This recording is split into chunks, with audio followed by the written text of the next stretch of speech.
6 o'clock, and I'd like to call this meeting, Lancaster County Council, to order here on August the 26th, 2024. I'd like to welcome everyone here. I see our former councilman, Larry Honeycutt, back in the back. I think this is his first time back. And, also, we have Representative Brandon Newton with us tonight. Glad to have both of y'all here. And with that, would you please rise and join Councilman Brian Carnes as he leads us in our Pledge of Allegiance, followed by our invocation. Pledge allegiance to the flag of the United States of America and to the republic for which it stands, one nation, under God, indivisible, with liberty and justice for all. Let us pray. Gracious God, we thank you for this day that you have blessed us with. We thank you that you have watched over us as we've traveled here. Ask for your wisdom and guidance as we deliberate on the issues that face our county. Help us to make wise decisions that would be pleasing to you. Thank you for all your blessings. Watch over us as we go home and keep us safe. In Christ's name we pray. Amen. Let's move down to our approval of our agenda. To have a motion. Motion to approve. Second. For Mr. Carr, second for Ms. McGriff. Any discussion? Hearing none, all in favor, raise your right hand. We have unanimous approval of our agenda tonight. Let's get right into our citizens' comments. Please bear in mind this is not a period of dialogue with council or a question and answer period. This is your opportunity to address council with your concerns. I ask that you address your remarks to council as a body and not to any individual council member. Please speak into the microphone, state your name and address for the record, and you will have up to 3 minutes to address council. Your time will not start until you have provided your name and address. First, we have Danny Todd.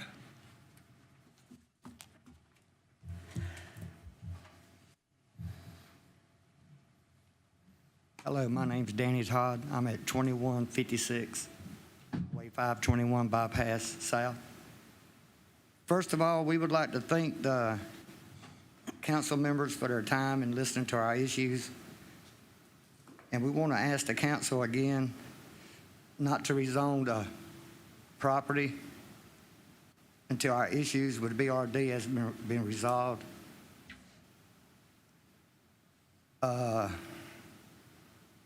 After Stevens said that we would be trespassing on HOA property, we felt like we needed legal advice. So all parties involved should be receiving information from our attorney Ian Toomey at King Law. Thanks again. That's all. All right, thank you. Thank you, Mr. Todd. Ken Munkins.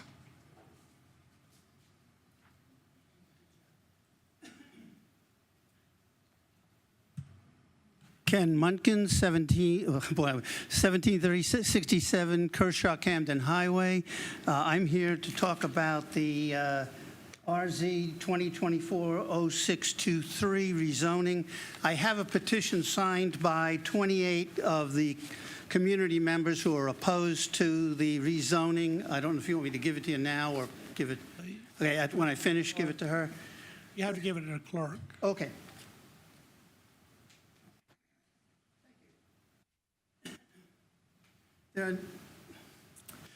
We've already gone through a number of the issues, so I don't want to be redundant, and I'll just briefly go over it. Traffic, there's one lane in each direction on both Kershaw Camden Highway and 521 at 55 miles per hour. Now, that's going to be very dangerous for any 50, 58, 60 homes to be going in and going out.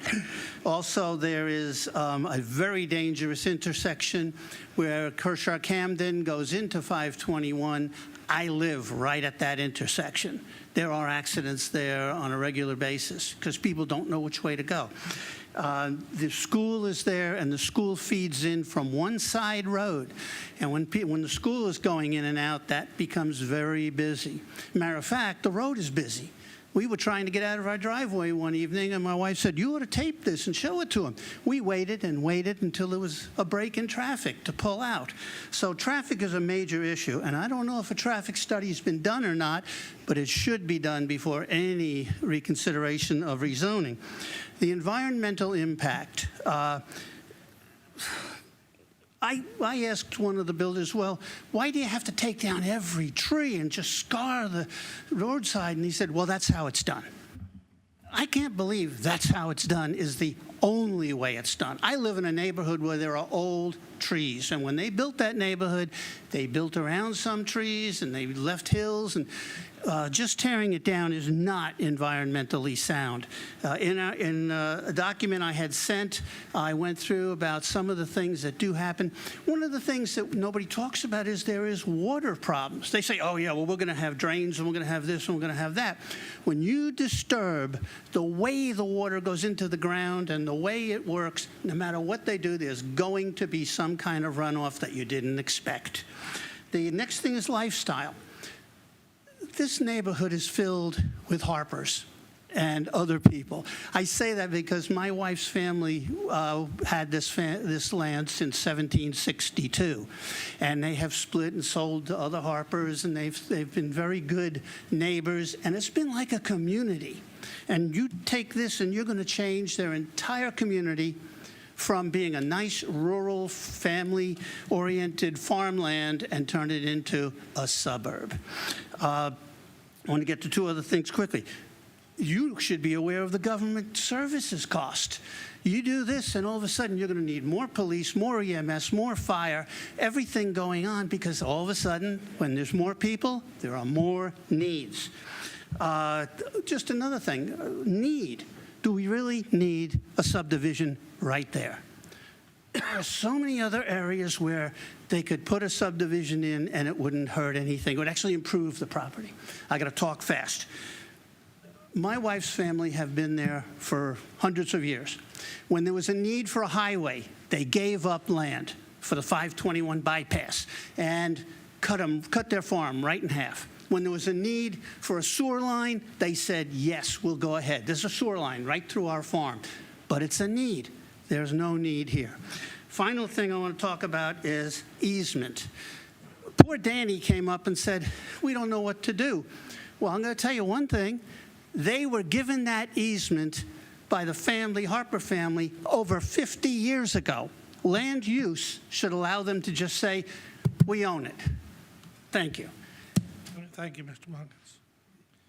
All right, we got Ben Stevens from Spencer McNabb Law Firm, I think.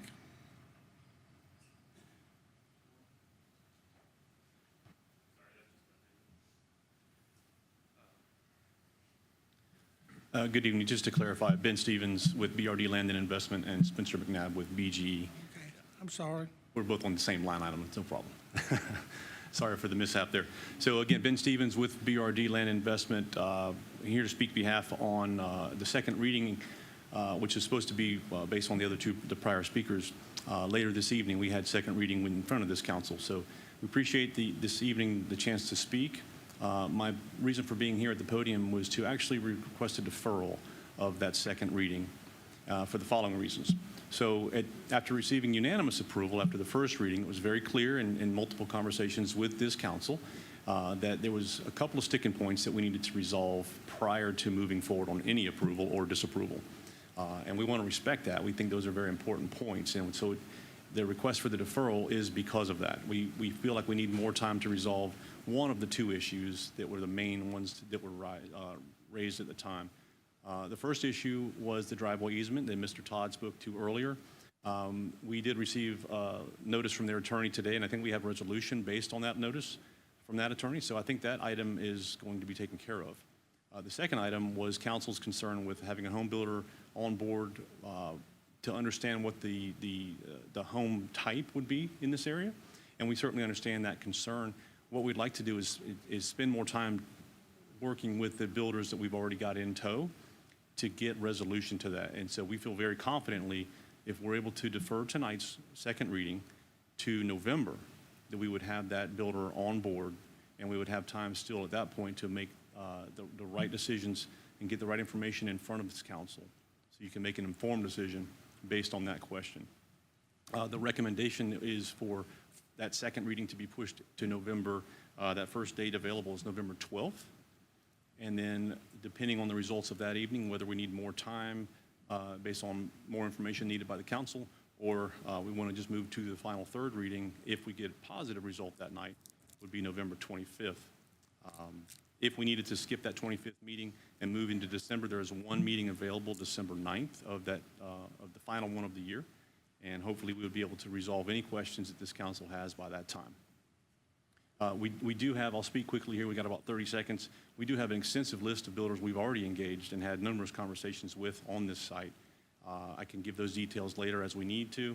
And we've done a tremendous amount of work with multiple site plans to avoid the perpetual driveway easement. This is of concern, to show not only the 70-foot minimum required frontage property, but also a plan that shows 80-foot wide property, just for variances and alternatives for that site. So with that, I would like to say I thank you for your time and consideration tonight, and looking forward to a positive, mutually positive result. Thank you very much. Thank you.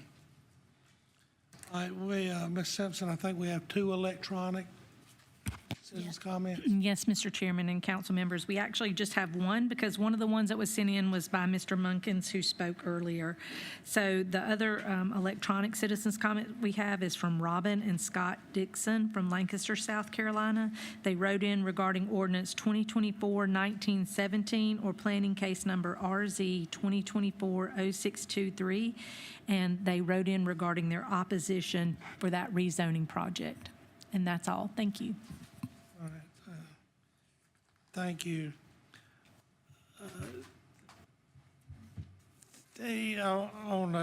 Usually on our agenda, it's amended when we have the approval of the agenda. Is it appropriate at this time to defer something or wait till we get to that action item? You need to wait till you get to the action item. Okay, for somebody to make a motion. All right, thank you. All right, well, let's move on down to our special presentations this evening. We have the Honorable Brandon Newton, South Carolina State House Representative District 45 here to make a special presentation. Thank you so much, Mr. Chairman, and thank you, council, for having me tonight, and what I think is going to be a really special night in honoring someone that we all care about, we all love, and we've all had the honor of working with. And if that person hasn't figured it out by the people in the crowd, Ms. McGriff, will you please come join me up front, please? So a group of citizens who many of them are here, and I'm going to ask them to raise their hands. If you played a part in this moment for Councilman McGriff, please raise your hand. So this, Charlene, is who you can be mad at, along with me. So many of you may know Councilman McGriff is in her final term on council and is recently retired. And a group of citizens came to me and asked that we should honor you for all that you've done for Lancaster County and South Carolina. And I was proud to sponsor, along with them, to the governor, and you have been awarded the Order of Palmetto, the highest honor given to a citizen in the state of South Carolina.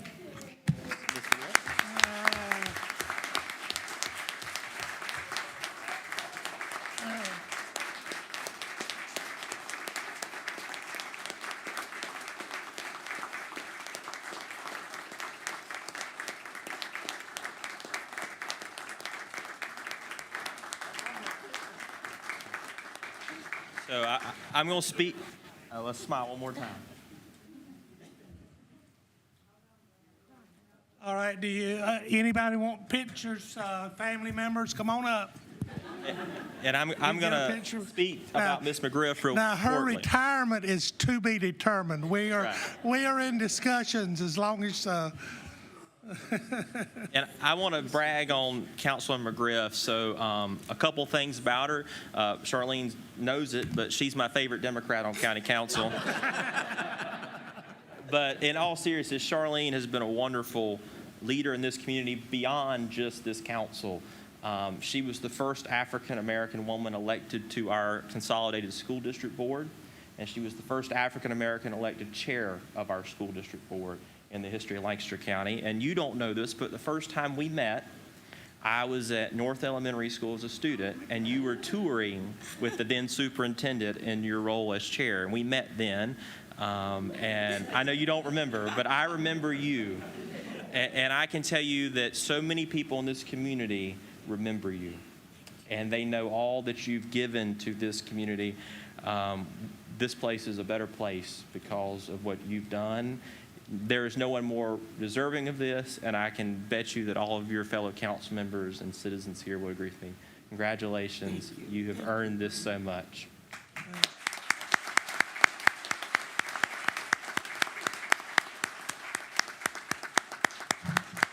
Ms. McGriff, Go ahead. Ms. McGriff, you've never been at a loss for words. Please. Where's Alan? First of Alan, he'll all, get her fired up. I don't know how to thank you, Brandon, Representative Brandon Newton, and whomever was involved in this award. I tell you, this is a shock, really. But Brandon failed to tell you that he's my favorite Republican. Yeah, so I just want to thank everybody.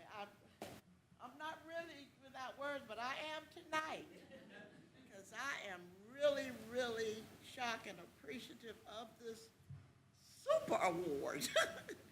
Wow, thank you, and thank y'all so much.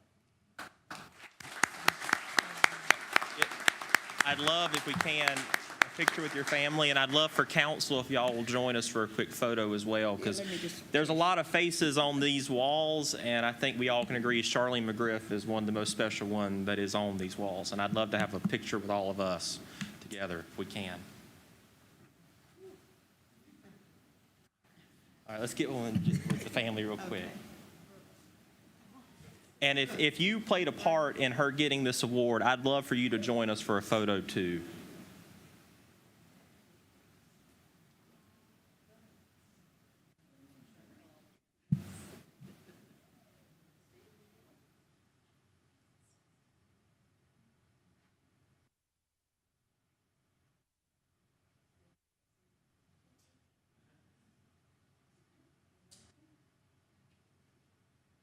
A couple more photos. Can you get them just for family? And I'd be honored if Mr. Honeycutt would come up and let's let the family. Yeah, let me let y'all just do that together.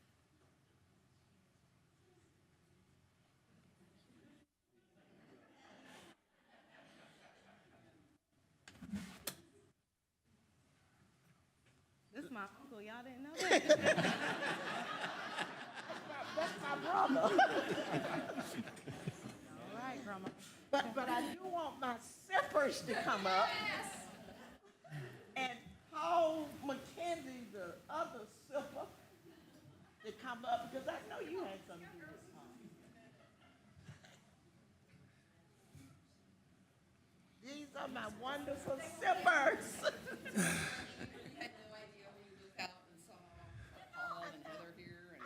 Paul and Heather. Or Donna, her check,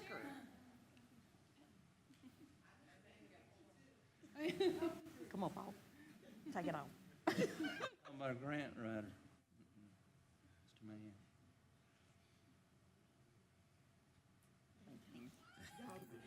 He has got millions. Yeah.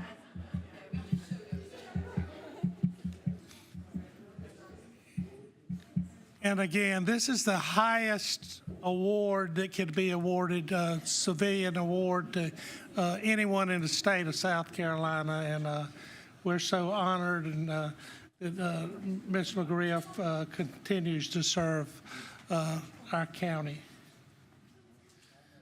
Were you surprised? She was asking me, what's Mr. Honeycutt doing here? We'll let it go to your head tonight, but don't expect anything next time, council meeting. Y'all in trouble now? Maybe she won't talk. She's lost her voice. That won't happen. All right, let's move on down to our, we'll give them just a minute to clear out.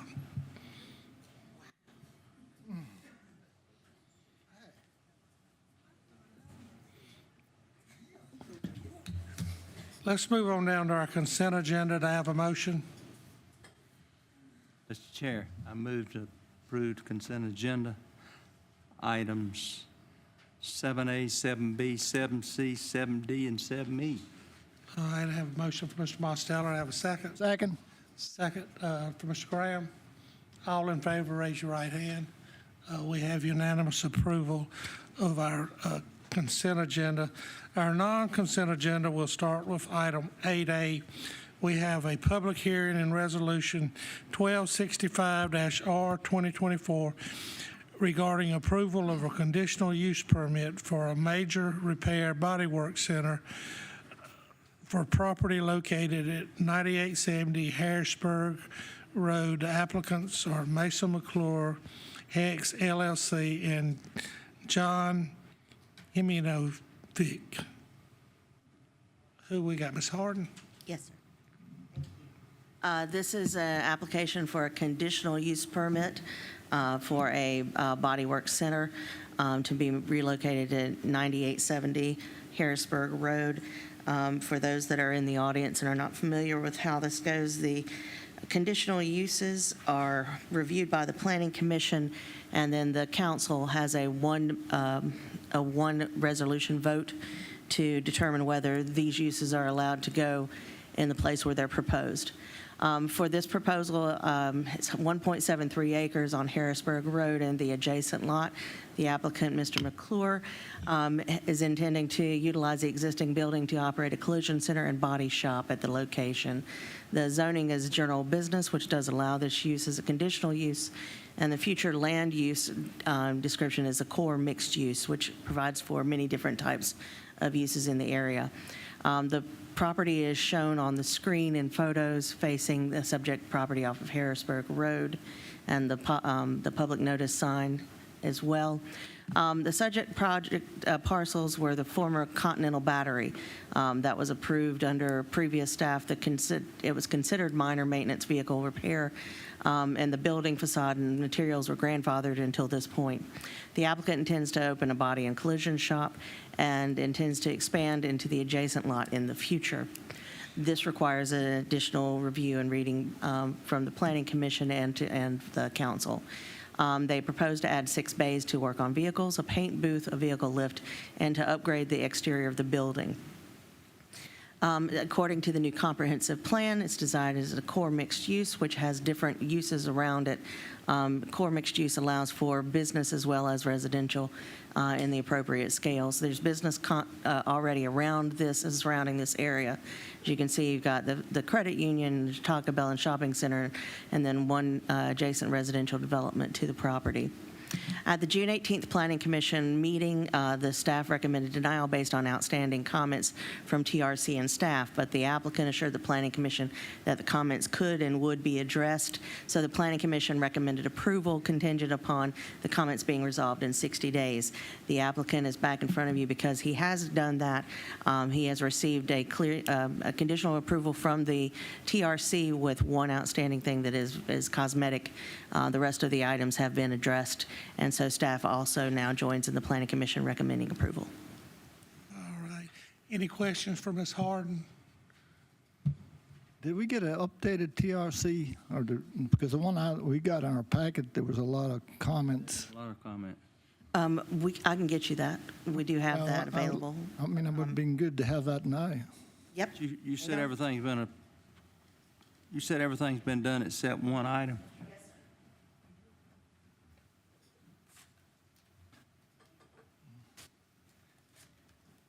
Many of the comments were site-based, which the applicant has addressed in the new site plan and have been dealt with the staff.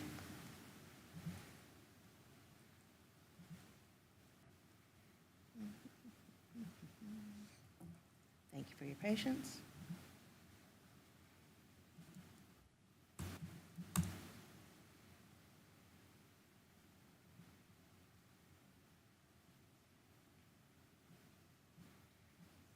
Is the applicant here?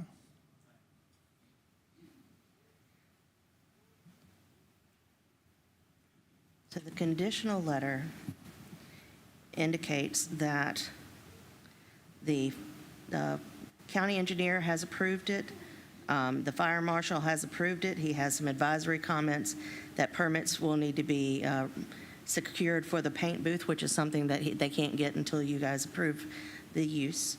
Lancaster Water and Sewer says that the site already has water and sewer, there's no review needed.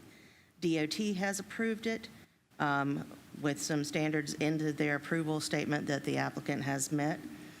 Planning is the conditional approval.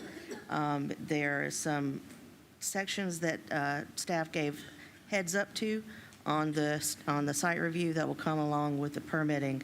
In particular, it's about the dumpster. The dumpster in the back that needs to be screened has a little bit of encroachment into a setback, and so that will need to be readjusted.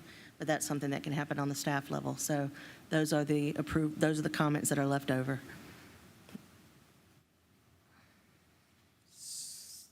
So I'm sorry, based off of the comments that I'm looking at for the TRC review that's in our packet, there seem to be a lot of planning comments that are still pending. Are those part of the ones that you're referencing to have been addressed?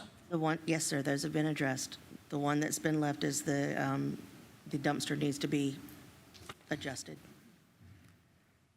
So out of all the comments that are there, the only one that is left is about the dumpster? The screening requirements for the dumpster, yes, sir.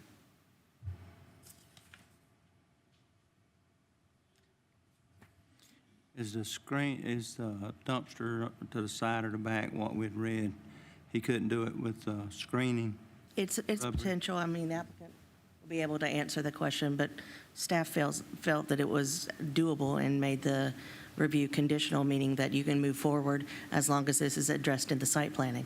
But I understand, with dumpsters, you got to allow for big trucks to be able to get in there and turn Yes. around and get in dumpsters and stuff. So, Yes. if he can just screen it, it'd work great, even if it was closer. Yeah. All right, let's go ahead. We have a public hearing scheduled for this. No one signed up, so I'm looking for a motion to bring this matter to the floor. Do I have a motion? I moved to. Motion for Mr. Mosteller for approval. Do I have a second? Somebody second to bring it up for discussion? Second. I have a second from Ms. McGriff. All right, discussion.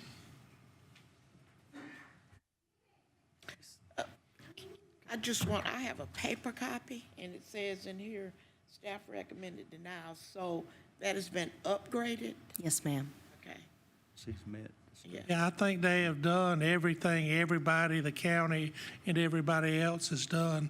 Well, they're going to do it. I don't think they've done it. I mean, They're going to do it. I assume that Yeah. they can't They've made have the done it changes. already. they'll have to do it before they get a CO. They've made the changes to the site plan that were requested by. And they've taken a while to do that too, because this was heard in June and we're now in August. Typically, when an additional use comes to you, it comes to you in the following month. So they took extra time to answer the staff's comments and to turn in the reviews as they needed to. And we're very thankful for that. And what was the concern in the Planning Commission of the one that voted against it? I don't have those notes on.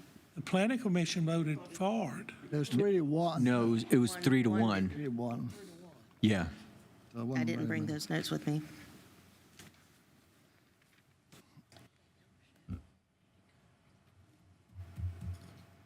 All right, any more discussion? Hearing none, we're ready to vote on Resolution 1265-R 2024. All in favor, raise your right hand. Opposed, likewise.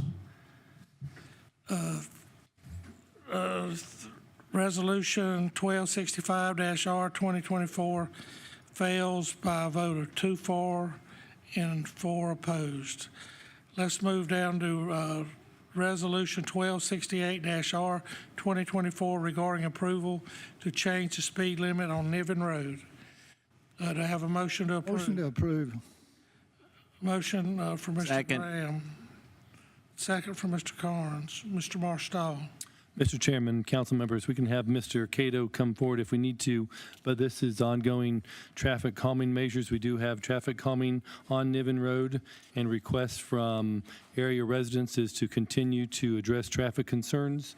And another option that we have to help mitigate some of the speeding going on would be to lower the speed limit. And so that recommendation is presented for you tonight for consideration. All right. Any discussion? Hearing none, I think we're ready to vote. All in favor of Resolution 1268-R2024, raise your right hand. We have unanimous approval. Let's move on down to Resolution 1269-R2024 regarding approval to the change of speed limit on Regent Parkway. Do I have a motion? Motion from Ms. McGriff, Second. second from Mr. Louise. Mr. Marstall. Mr. Chairman, similar to the previous one, but in addition, this one is right on the county line with York County, and so lowering the speed limit down to 25 matches with what's currently on the other side of the bridge or other side in York County. But again, another way to address some speeding issues along Regent Parkway in Lancaster County. So we present this as another mechanism that we can utilize to address some of the concerns from the neighbors in the area. And so we submit this resolution for your consideration. All right, any discussion? Hearing none, I think we're ready to vote. All in favor, raise your right hand. We have unanimous approval of Resolution 1269-R2024. Let's go down to D, Resolution 1270-R2024 regarding approval of the annual assessment roll for the Edgewater Improvement District. Do I have a motion? Motion to approve. Motion from Ms. McGriff. Second from Mr. Mosteller. Ms. Harris. All right, good evening, Mr. Chairman, council members. This is the review, the annual review, asking for council action to approve the revenue requirement for the assessment roll for each of these improvement districts. There's 7 districts total that are included in the assessment revenue bond districts. And I can go over each bond requirement in addition to the annual revenue requirement for each. All right. Anyone have any questions? Hearing none, I think we're ready to vote. All in favor, raise your right hand. We have unanimous approval. Resolution 1270-R2024. Let's move down to Resolution 1271-R2024 regarding approval of the annual assessment roll for the Edgewater 2 Improvement District. To have a motion. So moved. Second. From Ms. McGriff, second from Mr. Carnes. Ms. Harris. All right, each of these bond districts are covering improvements for roads, utilities, and other public infrastructure. The assessment rolls include the current parcels for each district, the name of and owner of each parcel, any adjustments that have been made to the parcel, the annual payments that have been made, if there's been any changes or prepayments. These are all included in the annual roll assessment report. So starting with the Edgewater Improvement District, the revenue requirement for the tax year 2024 is $325,000. And would you like for me to go ahead and go through the whole list? What's that? Would you like for me to go ahead and just go through the whole list? For all of them? Yes, sir. Is it, or we need to do them one at a time? Mr. Chairman, the appropriate way to do it would have been D and E could have been taken together in Globo because they are both for Edgewater. F would be by itself because it is for Sun City. G, H, and I could be taken together because that is for Walnut Creek. And J would be taken by itself because it's for Reed Point. Okay, well, let's, this is the second one on Edgewater, so let's let's just go ahead and vote on it. Any discussion on this one? Well, we have a motion for approval on Resolution 1271-R 2024. All in favor, raise your right hand. We have unanimous approval. So we can do F, G. We got to do separate. F would be taken separately, Mr. Chairman. Then you can take G, H, and I together. G, H, and I together. All right, let's move on down to Resolution 1272-R 2024 regarding approving the annual assessment roll for the Sun City Carolina Lakes Improvement District. Do I have a motion? Motion to approve. Motion Second. from Ms. McGriff. Second from Mr. Graham. Ms. Harris. All right, the revenue requirement for Sun City for this tax year is $946,000. All right. Any discussion? When does this go off? Do you know off the top of your head? I don't know off the top of my head, but I can find out. That's fine. Okay. Any more questions? Hearing none, we're ready to vote on Resolution 1272-R 2024. All in favor, raise your right hand. We have unanimous approval. All right. Can we lump all three of these together, you said? You can take G, H, and I in globo, yes, sir. Somebody need to make a motion. So moved. We have a motion from Mr. Louise, a second from Mr. Mosteller, to lump these three resolutions together. All in favor, raise your right hand. We have unanimous approval. So let's, we are now going to have discussion on Resolution 1273, 1274, and 1275. Ms. Harris. All right, this is for the Walnut Creek Improvement District, formerly known as Eden Moore, and previously split into the three bond areas. So Bond Area 1 has an annual revenue requirement of $575,000. Bond Area 2, $833,933.08. And then Bond Area 3, $597,684.14. All right, any questions? All right, we have a motion on the floor for approval of these three resolutions. We ready to vote? All in favor, raise your right hand.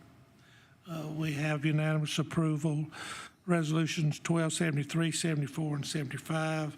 Let's move on down to Resolution 1276, R 2024 regarding the levy and collection of debt service millage in Reed Point Special Tax District. Do I have a motion? Motion to approve. Motion for Mr. Carnes, second for Mr. Mosteller. Ms. Harris. The Reed Point subdivision is a special tax district where the county auditor is authorized to impose a tax millage of 35 mills for debt service for this area, and we collect the taxes on that each year to pay for their borrowing. The total required for 2024 is $461,833. All right, any questions? All right, thank you, Ms. Harris. Hearing none, I think we're ready to vote on Resolution 1276-R 2024. All in favor, raise your right hand.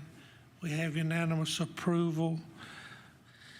All right, thank you, Ms. Harris. Mr. Chairman, if I can answer the question from Mr. Graham, the Sun City Carolinas Lakes bonds will be complete in 2036. We have the different dates for the different ones, but the Carolina Lakes is 2036. Thank you. All right, let's move on down to 8K, Resolution 1279-R 2024 regarding approval of the ARPA nonprofit committee recommendations for the 8 nonprofit agencies. Ms. Snowden.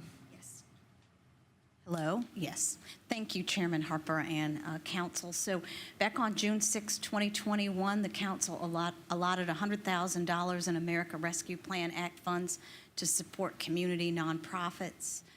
Examples of allowable programs include food and nutrition insecurity, housing insecurity, community health and economic challenges, job training, quality pre-K and education programs, and programs that are serving families that are living in federally qualified census tracts, just to name a few. So eligibility was a big deal for the committee. So the nonprofit committee included a myriad of employees from development services, the assessor's office, building services, finance, legal, procurement, and communications. The committee met on June 25th, July 11th, July 25th, and on August 1st. So they were very serious about their deliberations, and they were meticulous in determining project eligibility, addressing a wide range of community needs, and the applications were rated for clear goals and outcomes, as well as an organization's capacity and community impact. The committee reviewed 15 applications for a total request of $415,760.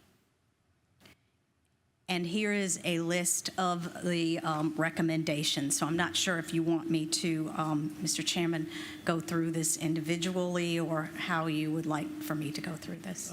Do a little quick.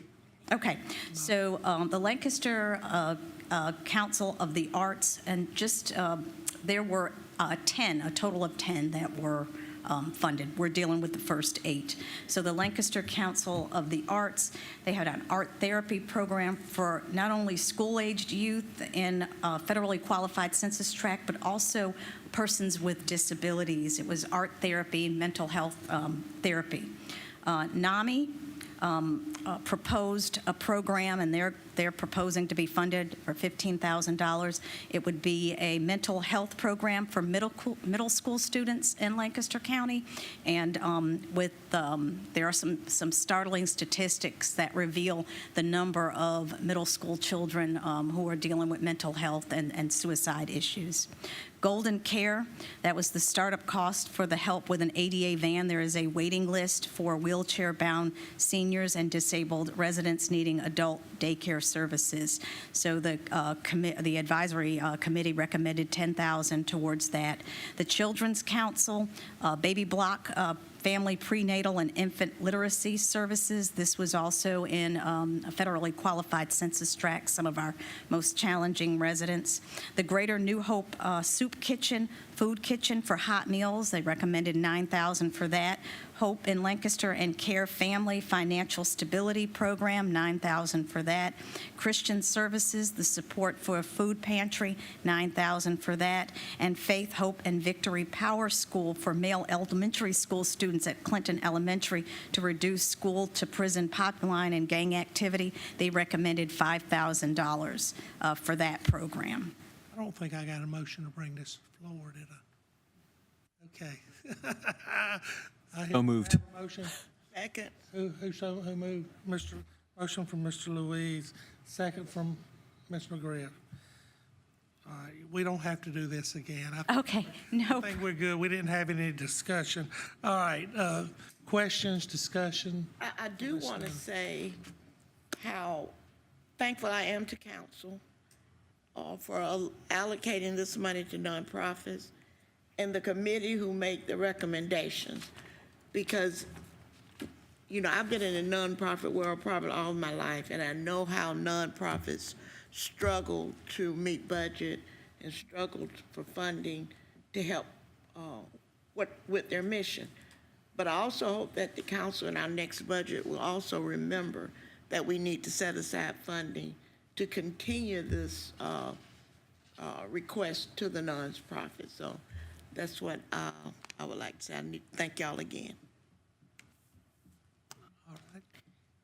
And just to wrap up, there were several that the group determined did not meet the needs, and that was the James R. Clark Sickle Cell Foundation, United Way, NAACP, Lancaster Council on Aging, and Lancaster Children's Home. So this is a summary of the first 8.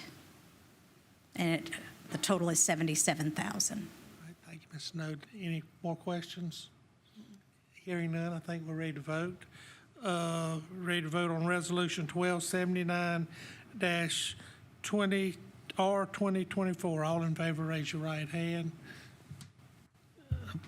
We have unanimous approval, Resolution 1279-R 2024.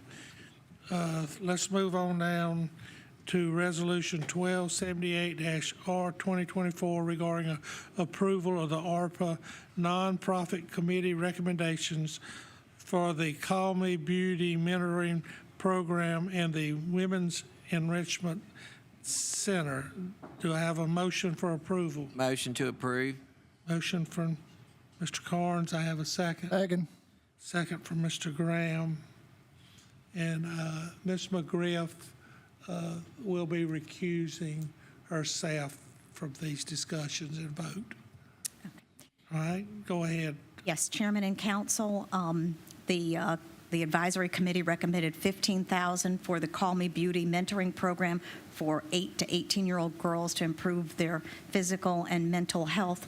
The program actually will be held in Beaufort, Springdale, and Kershaw, so reaching over 100 participants, and so the committee thought this was a good program in dealing with young ladies. And then the Women's Enrichment Center, providing essential services and new baby equipment to low-income mothers. They recommended $8,000 for a balance of $23,000. All right. Any discussion? All right, I think we're ready to vote on Resolution 1278-R 2024. All in favor, raise your right hand. We have 5 for and 1 recusal. Is that how it needs to go in the? All right. Would someone ask Ms. McGriff to come back in, please? Thank you, Chairman and Council. Thank you, Ms. Snowden.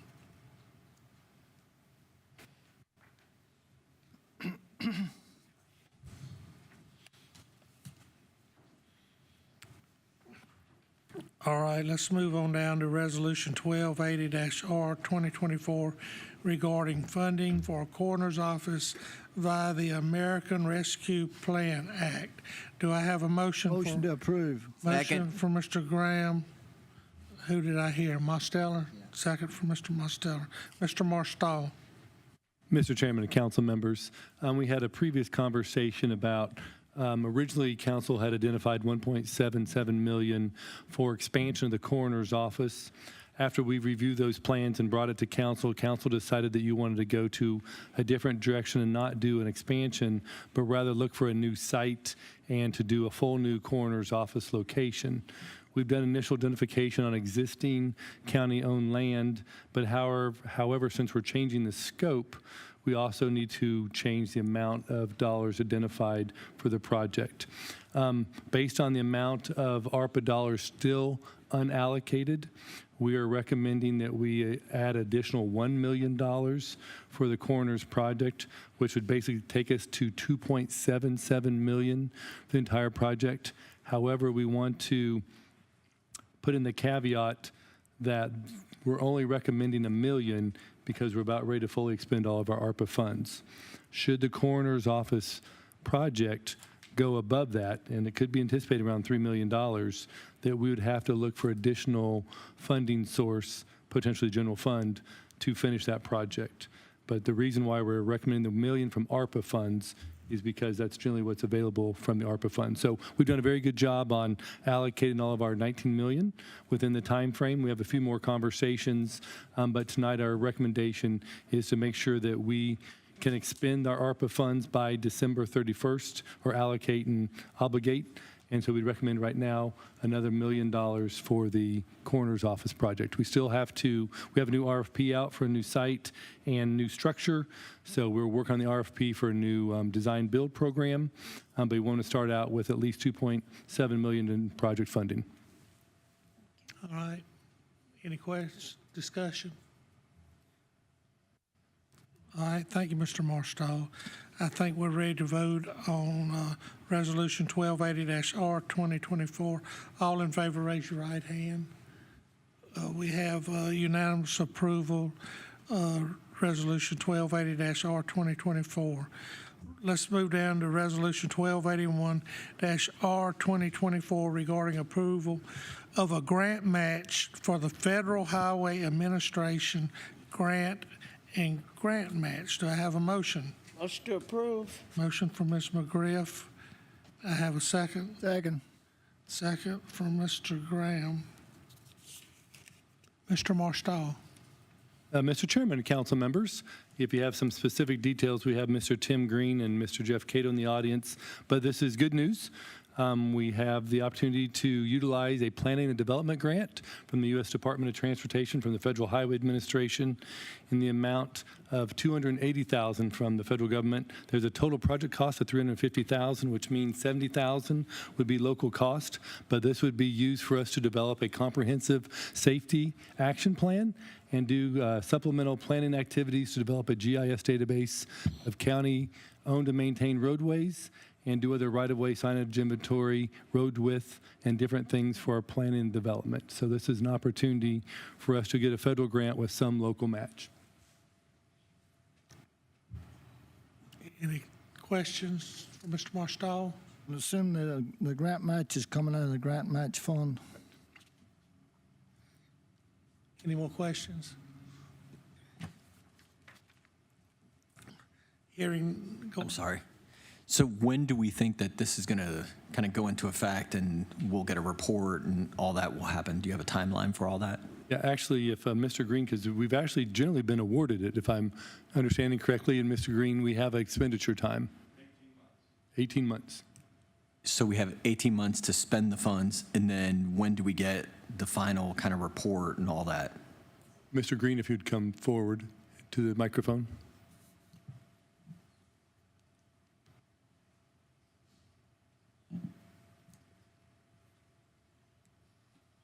It'd be about that same time, 18 months. Okay, thank you. All right, thank you, Mr. Green. Any more questions? Hearing none, I think we're ready to vote on Resolution 1281-R 2024. All in favor, raise your right hand. We have unanimous approval of Resolution 1281-R 2024. Let's move down to Resolution 1282-R 2024 regarding approval of a grant and grant match for the Plyler Road Culvert Replacement Project. Do I have a motion? Motion to approve. Motion from Mr. Carnes and second from Mr. Louise.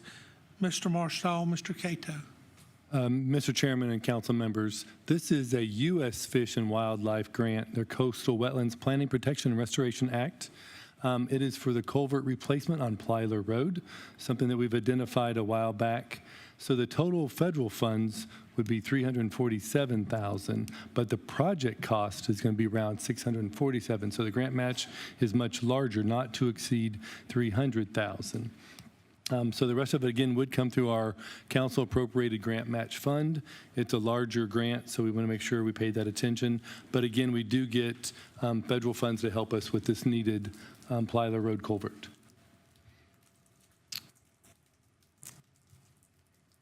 Any discussion? All right, thank you, Mr. Marstall.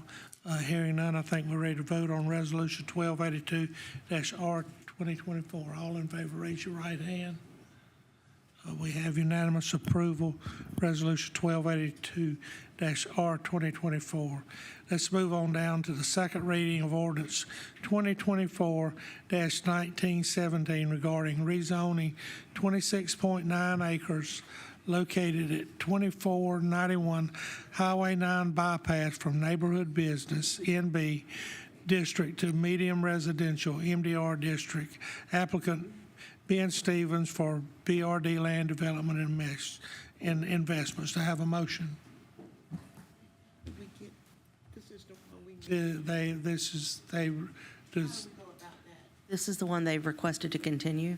You would make a motion to continue to November, right? I'd like to make a motion to November. to continue to November. First meeting in November. First meeting in November. Second.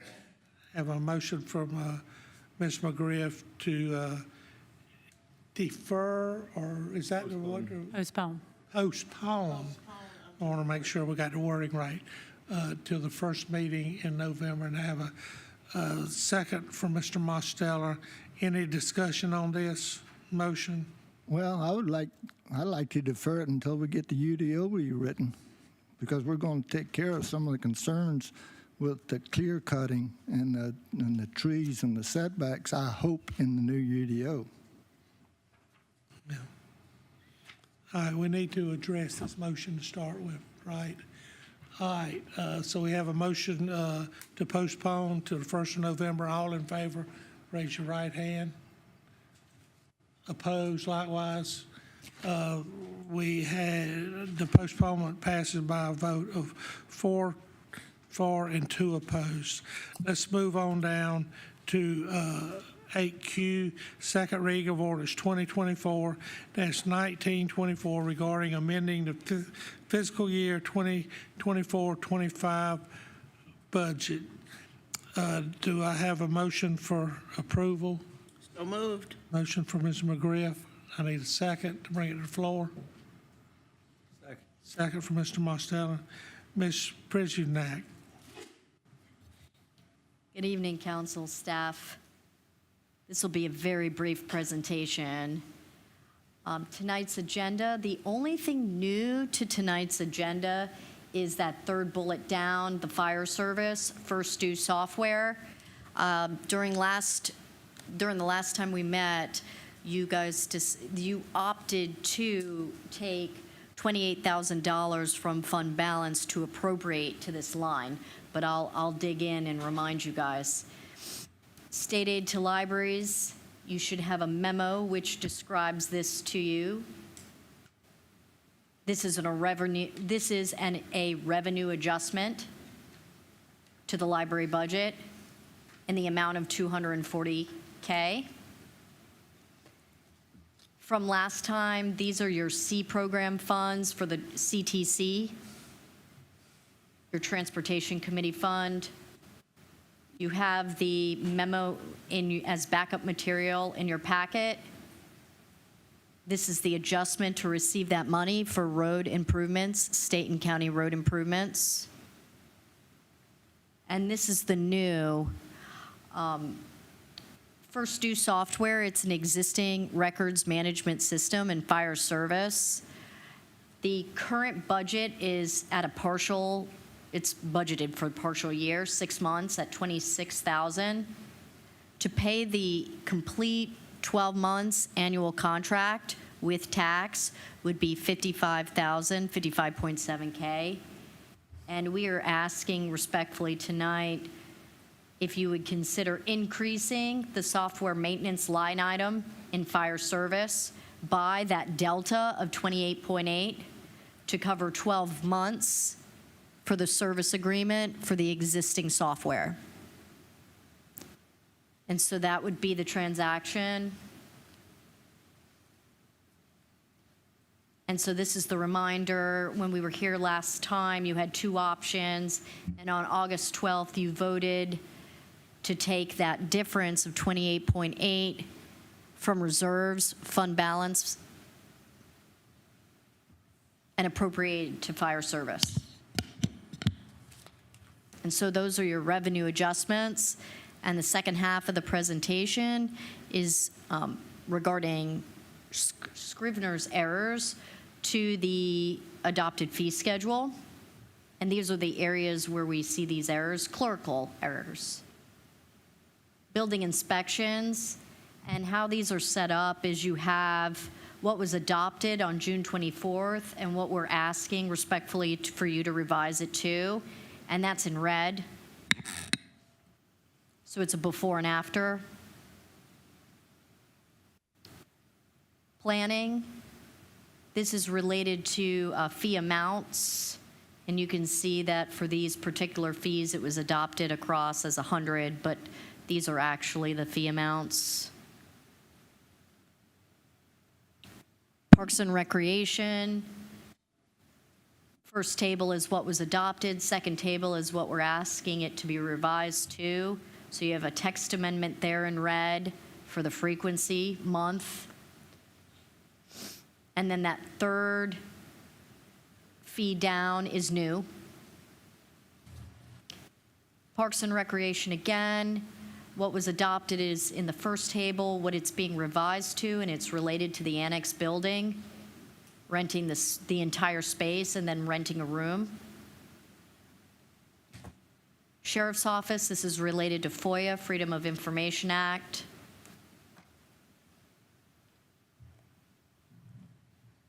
Miscellaneous, this is related to the cable television franchise fee.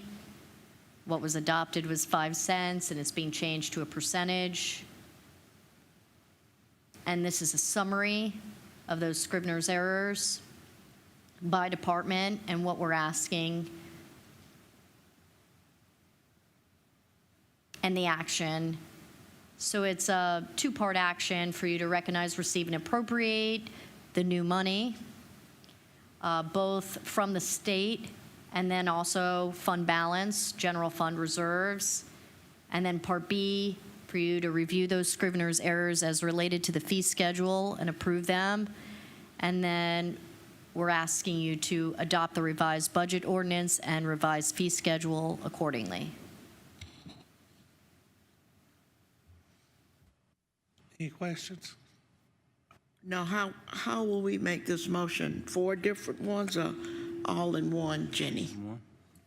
It's all encapsulated in one ordinance, so you just need to approve the ordinance on second reading.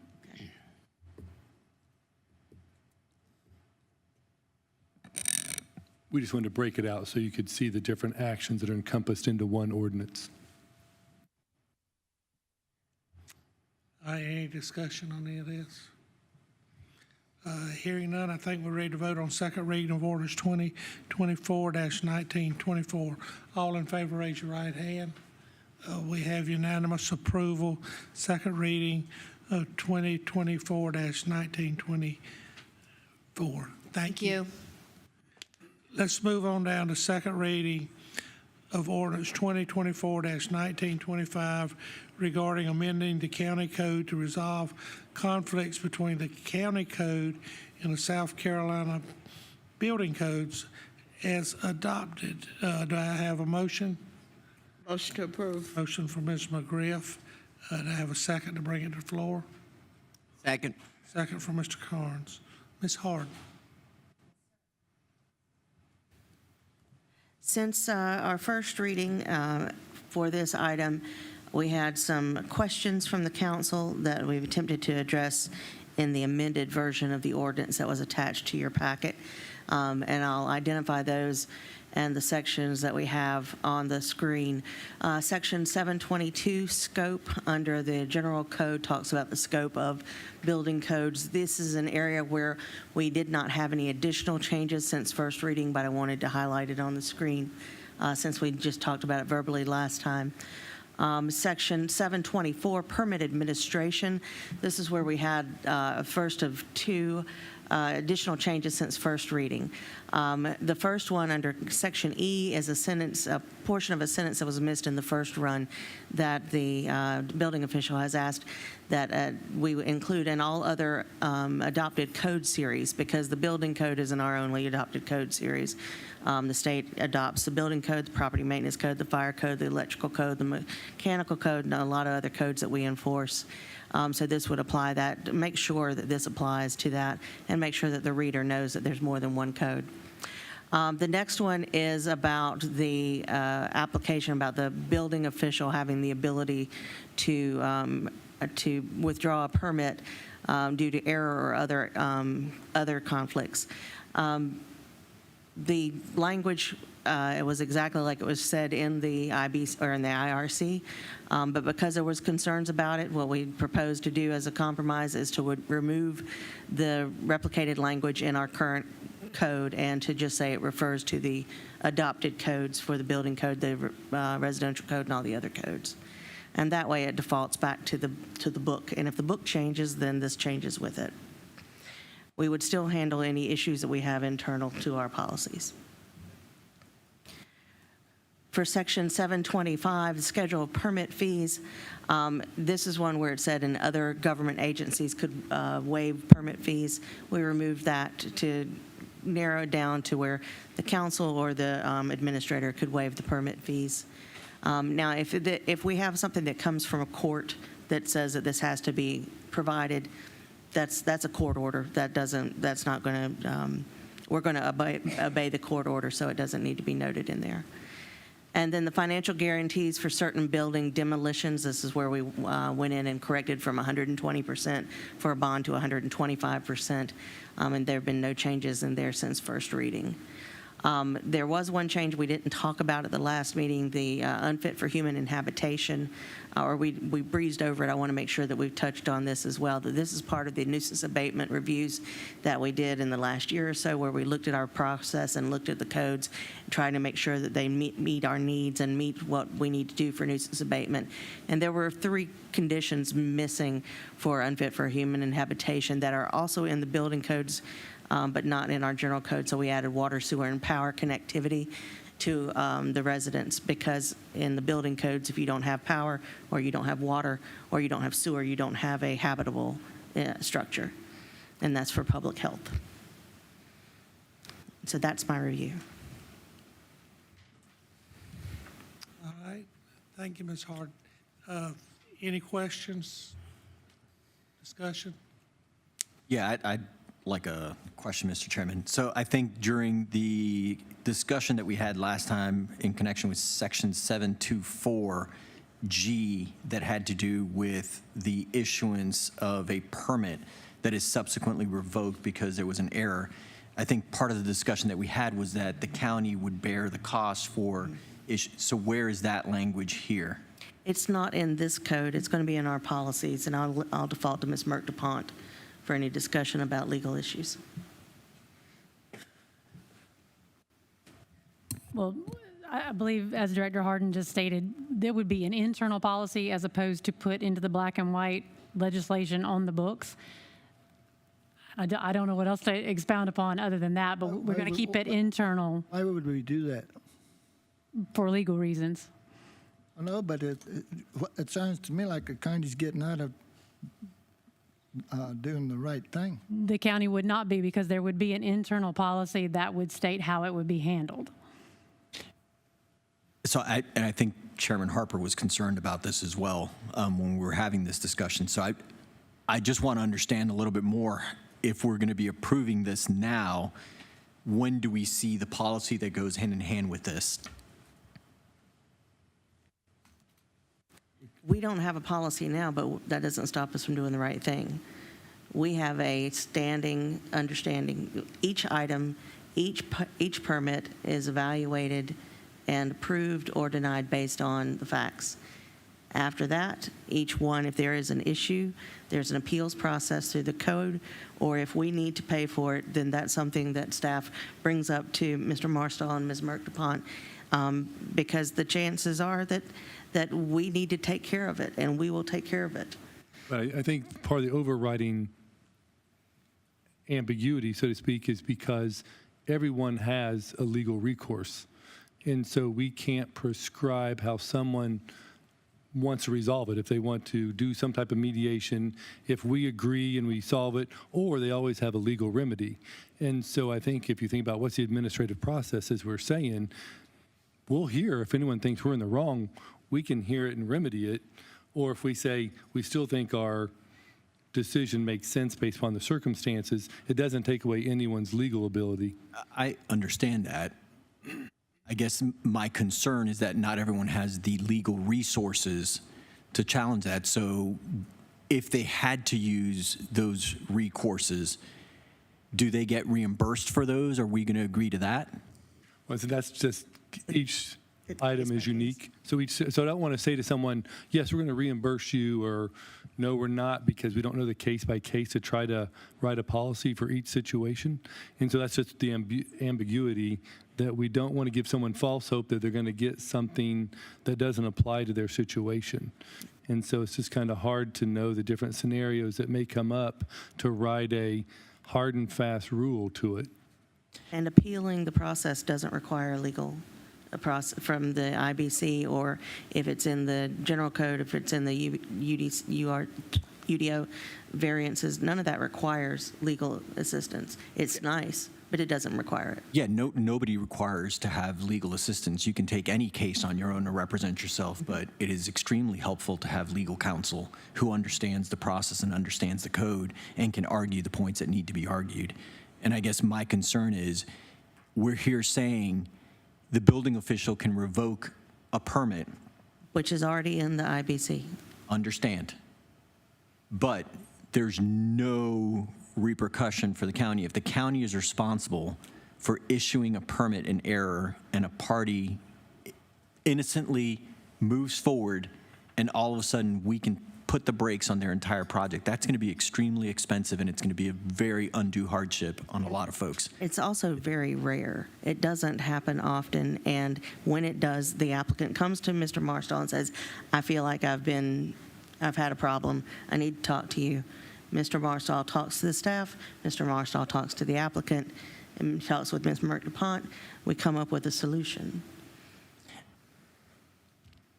I'm going to say I'm still concerned about those same issues because the county can say a lot of things. Mr. Marstall can agree to something. You can agree to something. There could be a completely different staff and a completely different administrator between different points in time. And someone could be left severely damaged. I'm going with our legal advice. So thank you.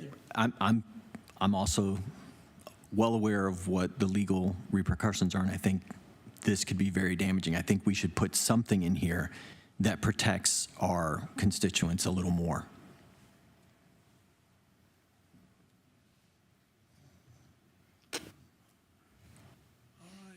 Any more discussion?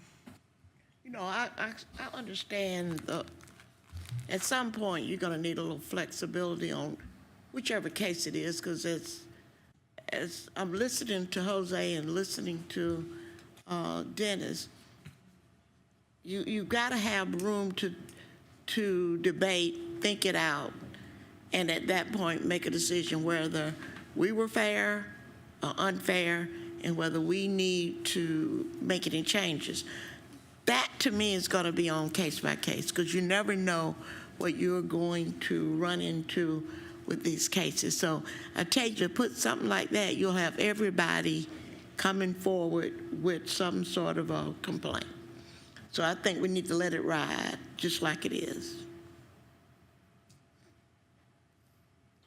Well, I voted for it the last time, and I was hoping to hear some different language that would. You're going to hear the language in a legal form, and not, I think it's going, if it ever happens, we've got a recourse to deal with it.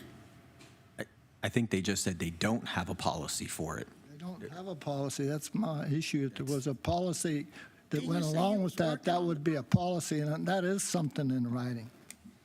Our policy is case by case. I don't have a problem with passing this with the policy, but the policy should come first. We've gone this far, and we realize now that we need something legal. Let's move on and let Jenny take care of the legal points.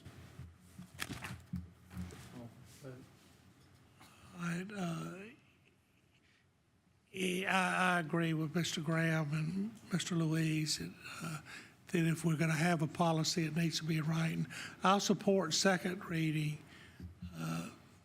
but reserve the right to withhold my vote support on the third reading. So we're ready to vote on second. We're going to get the policy by the third reading. That's the only question, Mr. Harper. If not, I don't know if there's support to pass it. And we can talk afterwards in terms of, I'm not clear what process policy you're looking for. Are you just looking for a broad? We're looking for if the county issues a permit in error when they have no fraudulent information on their application, and somebody starts construction, and the county pulls the permit. It could be. We can either come up with a policy for you or just remove this from the code. And I really don't think Either this way. is where it needs to be. It needs to be a policy that recognizes that, and not in this Right, not, yeah. But we know that you guys are saying that you want that policy before the third reading. Okay, is that doable, Jenny? Okay. I think we're ready to vote on second reading of ordinance 2024-1925. All in favor, raise your right hand. Opposed, likewise. Second reading of ordinance 2024-1925 passes by a vote of 4 for and 2 opposed. Let's move on down to first reading of ordinance 2024-1922 regarding approval of an easement for the Lancaster County Water and Sewer District. Mr. Marstow, I need a motion. Motion to approve. Motion for Mr. Carnes, second for Mr. Mosteller. Mr. Marstow. Thank you, Mr. Chairman and council members. The county owns property between Highway 9 and the Dehec Road near Grace Avenue, and we've been requested from the Lancaster County Water and Sewer District that they're in the need for a 0.42 acre easement on our property.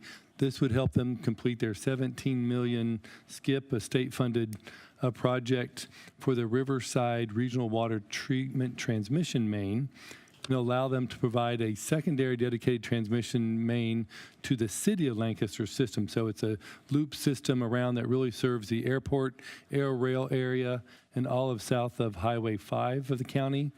And so this is the needed easement to help them do it. They're also avoiding a Duke Energy substation and a parcel as well. So giving them access on our land will allow them to complete the $17 million loop project in the area identified as a need and do an easement for them. All right. And it looks like the easement's on the property line.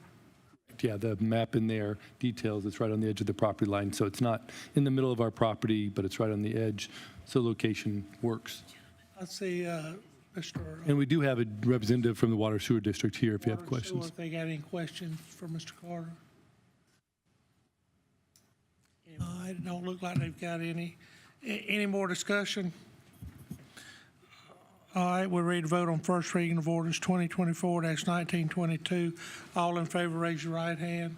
We have unanimous approval. First reading of ordinance 2024-1922.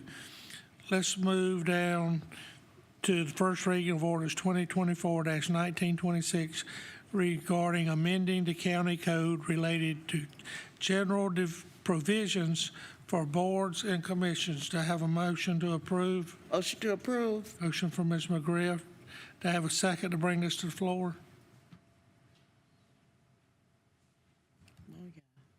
I'll second it. Second from Mr. Carnes. Mr. Marstall, Mr. Pont. Yeah, Mr. Chairman and council members, we've had conversations over the last couple of months talking about doing a significant update to our personnel policy. I'll ask Lisa Parker from our. This is not. Oh, I'm sorry. Thank you. I was looking. This is Jumped ahead. boards Thank and you. commissions. I jumped ahead. For our boards and commissions, we'll turn that over to Ms. DuPont. Mr. Chairman and members of council, if you will recall at your most recent committee of the whole meeting, we discussed the need in the county for some general provisions for boards and commissions, which the majority of which are appointed by you and which are advisory for the most part in nature to you. And those general provisions would be something that would bring uniformity to the structure and organization of your boards and commissions. At the moment, what I think would be the easiest for us to do is to go through these. You'll see on the screen each one of the provisions that we are suggesting with the language that is in the ordinance. But we had some pretty good discussion at the CAL meeting, and I can kind of point out some of those things where we made some changes based upon your feedback from the CAL. But as you'll see on the list, the things we're talking about are general powers and duties, residency, length of terms, attendance, conduct, service and removal, training, filings with the clerk to council, and disestablishment. You go to the next page for me. And I will tell you that what we have done since the committee of the whole meeting was my department has worked on a listing of going through all of the boards and committees that you have in order to determine how these provisions work in different boards and commissions that you have appointed so far. And I believe there are about We've gotten at least 20 of them at the moment. I believe there's 21 or 22 out there. And I can tell you there is a hodgepodge of ways things are done here. So one of the things we started out with in the ordinance was to say that this ordinance is going to supersede any enabling legislation as well as any amending legislation or other provisions on the books that deal with the boards and commissions and anything that applies to them. The reason for that being is the way, if you decide to adopt these and you want them to apply uniformly across the board, we would have to go back and individually amend 20-some different ordinances for boards and commissions if we didn't do it that way. So you'll see in the proposed ordinance that the first part does have a statement that this will supersede, as I stated, any of the enabling legislation as well as amending legislation over time and any other general provisions. Then that was amending what was already on your books, which really was nothing but saying that you had some training and listing out some of the boards and commissions. So we're striking that and changing that. Then we start in with the new. What you'll see on the screen is the general powers, duties, and prescriptions. The first thing that we changed here since our committee of the whole meeting is the mandate to organize and the notification of news media. We just added in there to join up with your rules of procedure, which all boards and commissions are required to follow, that there would be that they need to get themselves together, and at 2 years after a general election, they organize themselves, choose a chairperson, a vice chairperson, and a secretary, and any other officers as they deem appropriate. That falls in line with you all. They also have a requirement to notify the clerk to council of their meetings and work with the clerk to council to make sure those are noticed in accordance with FOIA. The other things that are on their time and schedule of meetings, the performance of functions and duties. The personnel was an item that we discussed at the committee of the whole meeting. I believe Councilmember Luis had some questions on clarifying that. What we have done here is clarify that any personnel that is assigned to the boards and commission are county personnel, and that would include not only staff liaisons, but any personnel that those boards or commissions may request, which will ultimately be assigned to them. So the members themselves are not county personnel. It would be anyone who is assigned to work with them, staff liaison or other staff who may be working with them, clerk to council, et cetera. Yes, sir, Mr. Chairman. The question about time and schedule of meetings. Yes. The Planning Commission has to meet.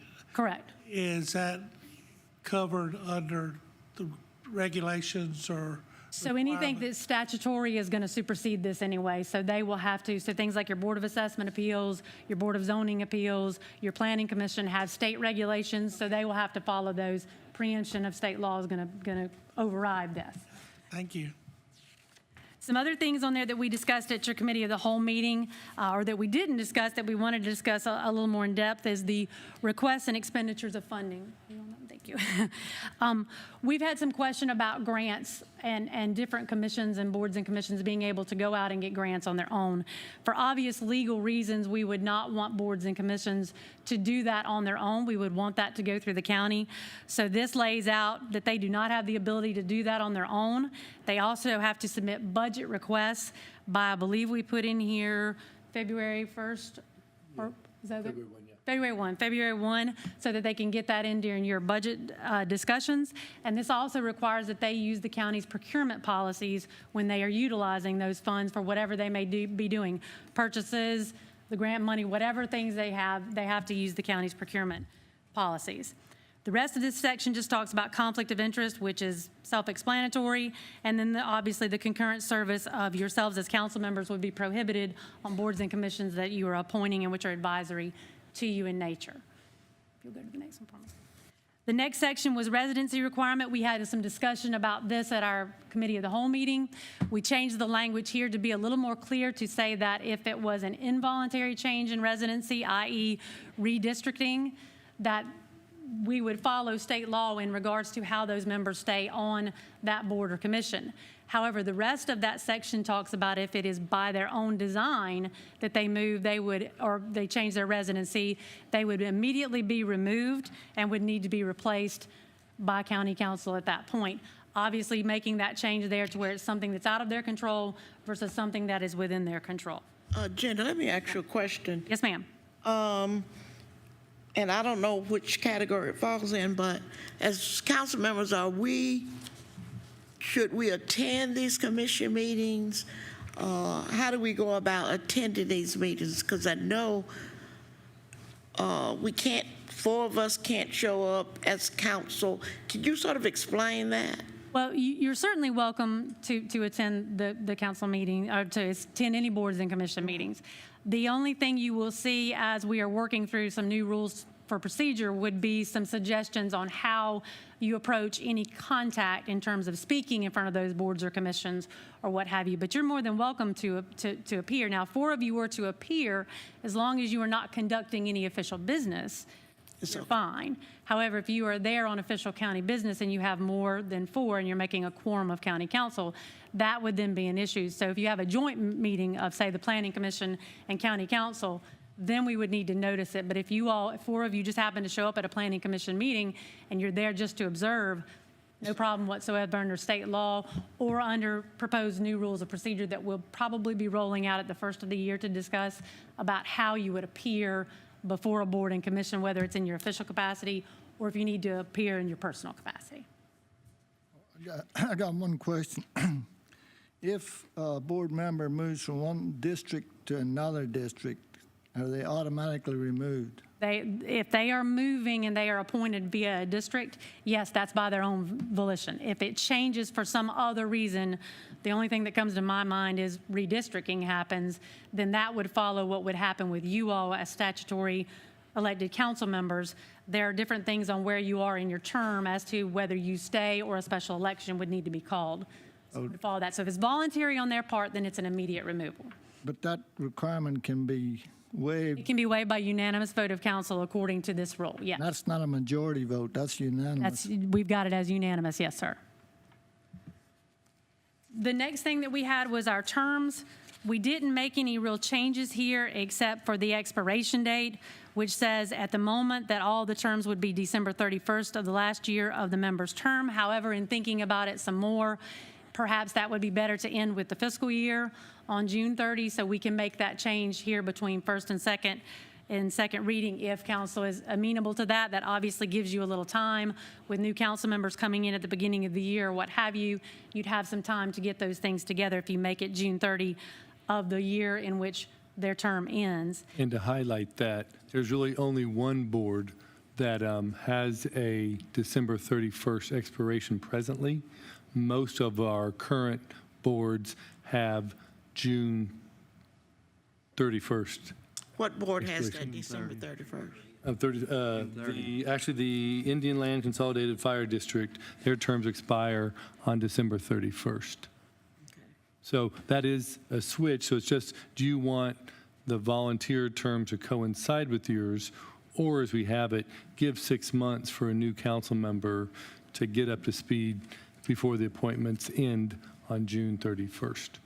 I think it'd be good because a lot of times you step in, you gotta need to know what's going on, who's in your district. It gives you an opportunity to learn, to discuss with folks who's going to be on your board. So certainly, and that section does say, to your point, Councilmember Griff, that if you do December 31st, they may continue to serve until their successor is appointed and qualified. So to your point, if you do want to do it December 31st, that would give a new council member some time because there could be a holdover until the new council member decides, or a council member decides who they would want to take that appointment. I guess either way would be okay, but I think you need time to sort of get yourself together and think about who you want to appoint to these boards and commissions. And then, I'm sorry. I agree. And then we also have the reappointment down there that talks about that they have 2 consecutive terms. Then after that, they would have to sit out for a term before they could be reappointed to the same board or commission. They could be appointed to a different board or commission after 2 terms. They just cannot go back to the same board or commission after serving 2 terms. And what we currently have is terms are 4 years, so that would be 8 years. If they resign, however, in the middle of a term, then they would be required to sit out the 4 years before they could go back if they would like to go back to that board or commission. And this is where we had conversations, last time. Go ahead. So this is where we had conversation last time about there are a couple boards presently that have some nuanced way to extend a reappointment. And so on this one, we just left the language as it is to see where council wanted to fall on this. If you wanted someone to serve 12, 16 years, or if you're comfortable just with the 8-year term and then a sit-out. So that's for conversation. Mr. Mostello. Yeah, as I spoke at the Cal meeting, I had my concerns about the supermajority vote for somebody to stay on a third, more terms, because we need that experience and leadership. We have a lot of turnover in these boards and commissions, so we need people that's got experience and leadership to learn these people. So I want it in writing that we can go to council for a supermajority vote for somebody to stay on another term or 2-term, whatever they keep applying for. Yeah, I agree with Mr. Mostello. We have several boards, such as the commissions, the Historical Society, we have limited people that are really interested in our history. And I'm not going to kick Joe Greer off the historical board. They ain't gonna have an I ain't gonna need. I mean, this is what they do. And the same thing for, the library board and other ones that are the most qualified people. And can we make amendments to this? Yeah, I mean, we can bring Would somebody entertain a motion? Well, You don't need to. You don't necessarily have to. We can bring this back on second reading. So what I would suggest is maybe some language along the lines of what we had in the residency requirement, where we have this requirement may be waived by unanimous vote of county council. I can add that language here and say this requirement may be waived by a 2/3 vote of county council, which is the supermajority. We can add that to this section on the reappointment so that the term limits are dissolved if you all vote to put someone in after 2 consecutive terms by a 2/3 vote, much like you have now on several of your boards and commissions that do have that in their enabling legislation. I think a supermajority. I can simply add that line to that section for second reading. So it will be there, and you will have that ability for county council to bust the term limit and allow them to continue to serve as long as you get the 2/3 vote. And will it be supermajority or unanimous? 2/3 is the supermajority. That's what's currently on several boards and commissions. I think after you Supermajority.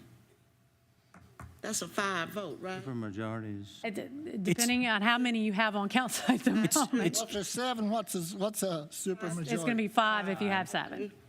It's challenging enough to get volunteers and folks to come in and do the type of work that we require of them. So I think putting in a supermajority, if that's something that council has already decided that we want to do, and folks are interested in doing it, I think supermajority works just fine. I think unanimous is going to be a challenge. We can certainly put, like I said, a line, just like we had on the attendance, that this requirement can be waived by a 2/3 vote of county council. Is this going to be just to allow a 3rd term, or is this going to be something that's perpetual? Whatever they want. Yeah, whenever. Council says they any can over run. 2 terms. After the 2nd term, I guess it needs to come back to us Council each time. individually for that supermajority vote. For each And additional how term. many times do we? It would. So the first term would be 4 years. They'd have to be reappointed by county council to a second term, and that's fine under this rule. Then for a 3rd term, it would come before you. We would note it as a 3rd term, and that you would need the 2/3 vote there to reappoint this individual. Let me ask this question. We've got some that's been 3rd term. How do we deal with that person who's already served a 3rd term? When they Need a come back for a 4th supermajority. term, they But when they come Then back for go to a 4th term with a supermajority. Then No. go to a 5th term if they're young enough. What I'm Get hearing on is the you don't first want to place. cap it. So in other words, if they serve a 3rd with a 2/3 and they come back for a 4th, they're going to need another 2/3. So anything beyond 2 consecutive on the Right, same board right, and right. commission is going to continue to require that 2/3 vote. Okay, that's what I was. we want. That's the way I want it. We have a couple of boards that probably don't meet, mechanical appeals boards. I've been on the city board for 40 years on mechanical board that I signed the paperwork every year agreeing to go on the board, and I never met. does this, we're not going to close down something that we may need? So you'll see as we move through, we have disestablishment in here that gives you all the ability, if they haven't met, if they're not functioning, you can disestablish, you can reassign functions, those kind of things. We're just not quite to that part yet in the ordinance. I'm sorry, go ahead. That's all right. Don't we have You're some good. boards that are You go to the next statutory one. that don't necessarily have to meet until they're Board of called for a Zoning. specific Look, purpose? Correct. And there again, because that's statutory, that's going to trump anything we have here. All right, thank you. I mean, you're going to have some appeals boards that may not meet. Correct. And because they are statutory, they're going to stay We learned regardless. about one the other night, a fire appeals board, which I didn't know existed. I think we're currently working on trying to get a list of that as well. So if there's some we can bring to county council to discuss whether you want to disestablish them, reassign functions, what do we need to do, we can certainly handle that. So the next one that we discussed last time was attendance. On this one, we added to make sure that we got a little more in here because we were talking about failure to attend 3 consecutive meetings or 50% of the meetings in a year. We added not only regular but special and workshop meetings to give a little bit more there for these members to attend. And if they are not attending them, it gives us a little bigger cushion to say they're just not doing the job, they're not doing what you asked them to do. In this one, we're also saying that you all don't have to take any action here. This would be something that the clerk to council could send a notice to them saying you have missed too many meetings. Would also let the Who oversees the attendance? So there's a requirement in here that the board and commission, the secretary, the chairperson, whoever's elected to do that, will be required to send minutes to the clerk to council so that the clerk to council can keep a record of what's going on with that. Well, can the clerk, Chair, can she let us know, because we don't always know how our guys or the girls are doing on the I board. believe that If we we've, get three missed meetings, could you let us know when we can this section does require that she would let you know that as Okay. well. But I think we have been talking about each council meeting from here forth, you having a listing that would be in front of you that was part of your agenda materials to tell Okay. you where we have issues, vacancies coming up, et cetera, Right. so that you Right. have the time to appoint those and find people to fill those positions. Thank you. And we'll also tap into the staff liaisons to keep a running total of all the meetings to help the clerk make sure they're getting the right information. Pull them out. Good, thank you. The next one is conduct. We talked before about this, that obviously we want our members of boards and commissions to act appropriately, represent the county appropriately, and we also had in here some causes for removal. We didn't make any change to the proposed language that we had at the committee of the whole on this one. You go to the next one for me. The next one is service and removal. This one is talking about, we had some conversation last time about how members served at your pleasure. So we changed this language here to say, because the majority of your boards and commissions are appointed by council as a whole. There may be someone who represents a district, but it's not necessarily made by the council member to that district. And again, as we've done our research, it looks like you only have 2 boards and commissions, and that would be the Indian Land Consolidated Fire Protection District and the Van Wyck Fire Protection District are the only ones where the certain council members from certain districts make those direct appointments. But we did change this language to say that these members serve at all of your pleasure unless you directly appoint, and that would be those 2 boards are the only ones we have where we only have District 1, 4, and 7 appointing on the Indian Land Fire Protection District, and we only have District 1 appointing on Van Wyck. So they would serve at everyone's pleasure. If anyone has any issue to remove, then anyone could bring that motion before council, second, and a vote to take them off. However, if it is a direct appointment by the direct council member, it would be their prerogative to be able to remove someone and not require the vote of county council. That's come before the full council before. And that's what this would have as well. Unless it is, we're saying if it's a direct appointment by you only, then you could remove that person. But they're not, but I mean, they're appointed by this whole council. I make a recommendation, and you all, on this council. Correct, but if you, this is different because this is the removal. So if the person is not, they serve at your pleasure. So if it's your district representative and you're not happy with them and you are the one that appoints them from your district, they only represent your district and were not voted by. I know what you're saying, but this ordinance would trump those other ones to say it's your appointment to Van Wyck currently. So if you're not happy with someone on the Van Wyck Fire Protection District Board, you would have the ability to remove them without having to bring it to council. But obviously, we can remove that provision if you would like. That was going to be my question. If I've got a problem with any of my appointees, I, as a council member for that district, can remove that person. No. No, ma'am, only in 2 instances. All of your boards and commissions in this county there's no one that appoints per district. It may be someone who represents the district, but county council as a whole appoints that individual.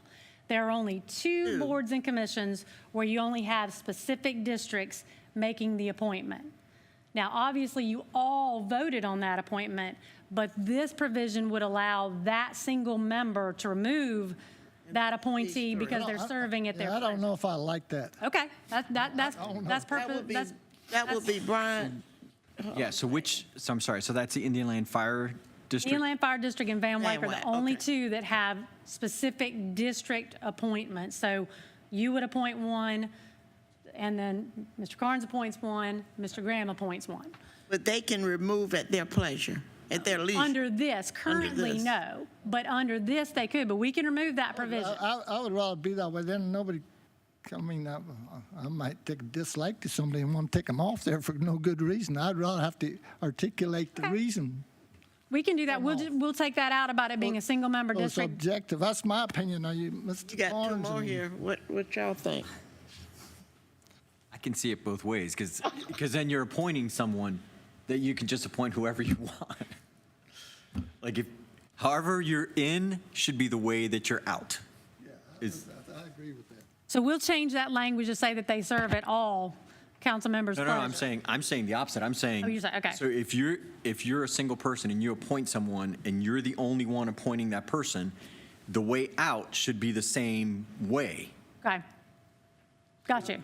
So the same It's way gotta they're be appointed, you want them reason. removed. Gotta have reason, a cause. Well, that's. This says they serve at Have the a list of pleasure. questions. I'm waiting till the end. Are you interested in changing the way they are appointed to those districts?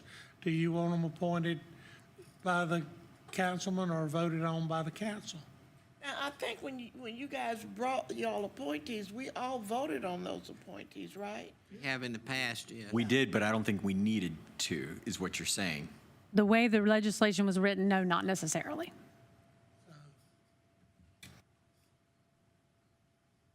For second reading, if you want that changed, We'll get together. and have some discussion and Because as of now, the proposed reflects the way they're appointed is the way they'd be removed. Yep. Correct. And that way you have consistency. Correct. Makes logical sense. That piece. Correct. And then the second part of that service and removal is talking about a for-cause removal, as we discussed at the committee of the whole meeting, except we did add some language here to say that the board or commission itself can bring a request to county council to remove someone if there is some kind of conduct issue.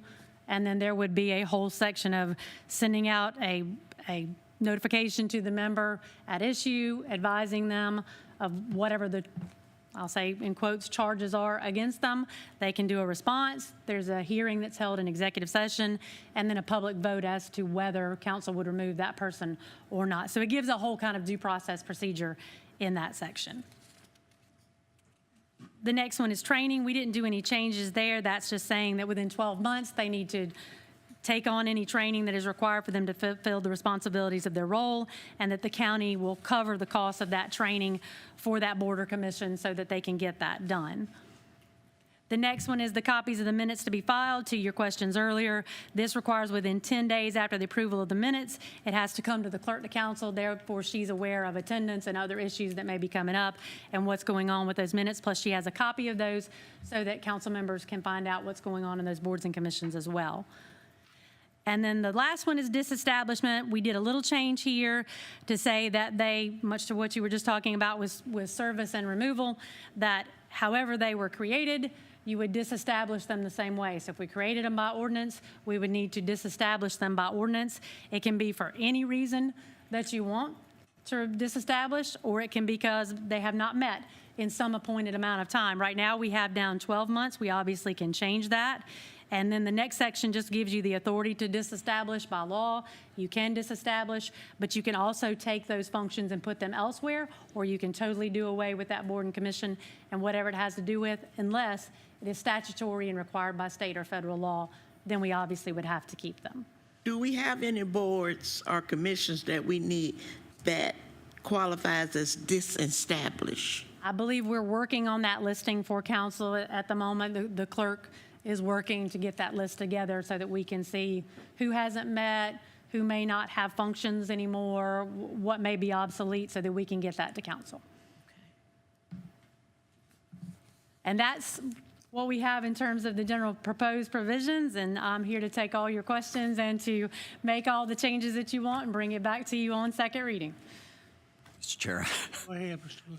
I've got a few, just because I was waiting for you to finish just so that I could understand the whole piece before. So in section 2302, subsection 2, and I think it's just a clarification so that it reads a little better. Okay. The last clause there, we talk about, but no board, commission, or similar entity may schedule less than 2 meetings per year. The double negative just, so I'm thinking, can we just change that to every board, commission, or similar entity shall schedule 2 or more meetings per year? Sure. That way it's explicit what needs to happen as opposed to what can't happen. Absolutely. Section 23043, that's where we have the expiration date of December 31st for all of them.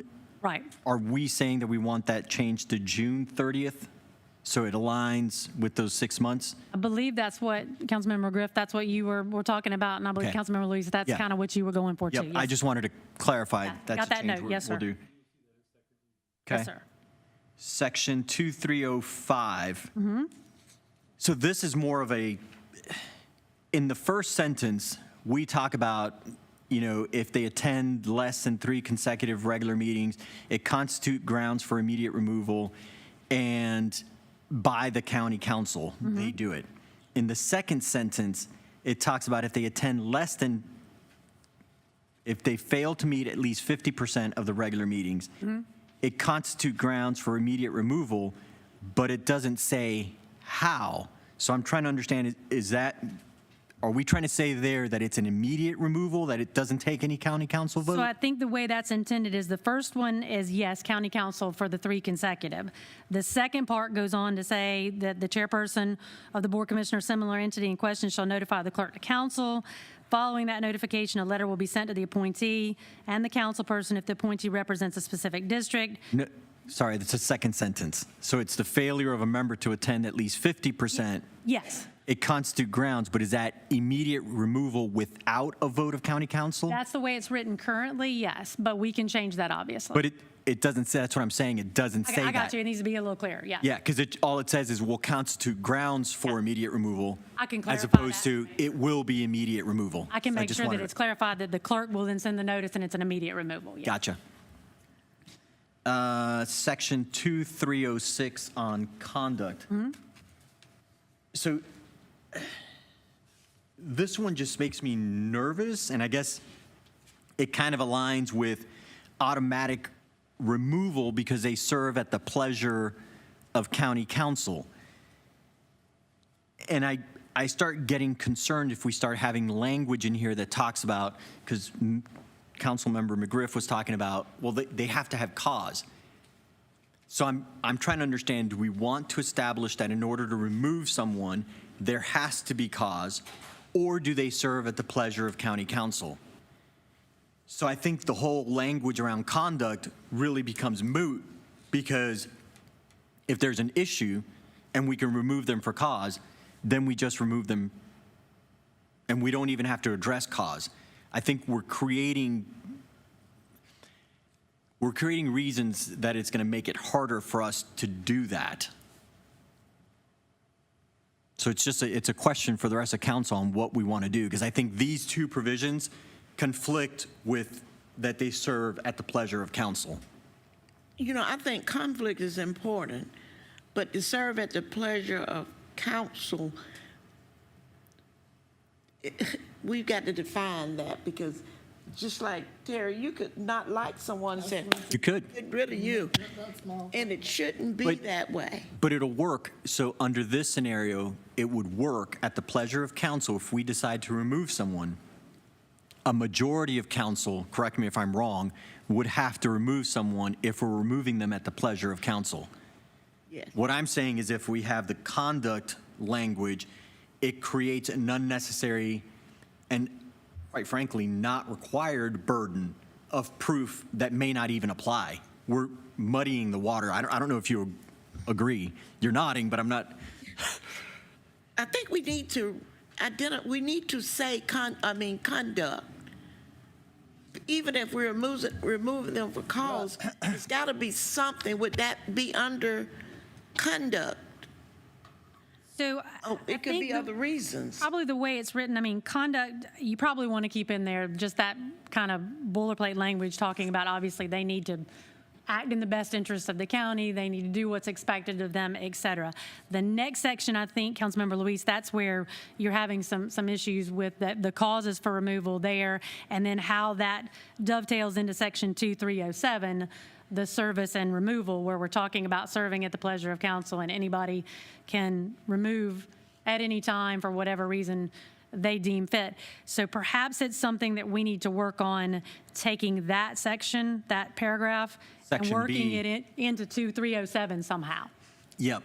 And just maybe take out B in the last sentence Okay. of A, and then it flows into service and removal that we say they serve. So we have an expectation, and then we have the removal provisions. Okay, we can certainly rework that and then maybe combine those two sections together to be conduct, service, and removal there.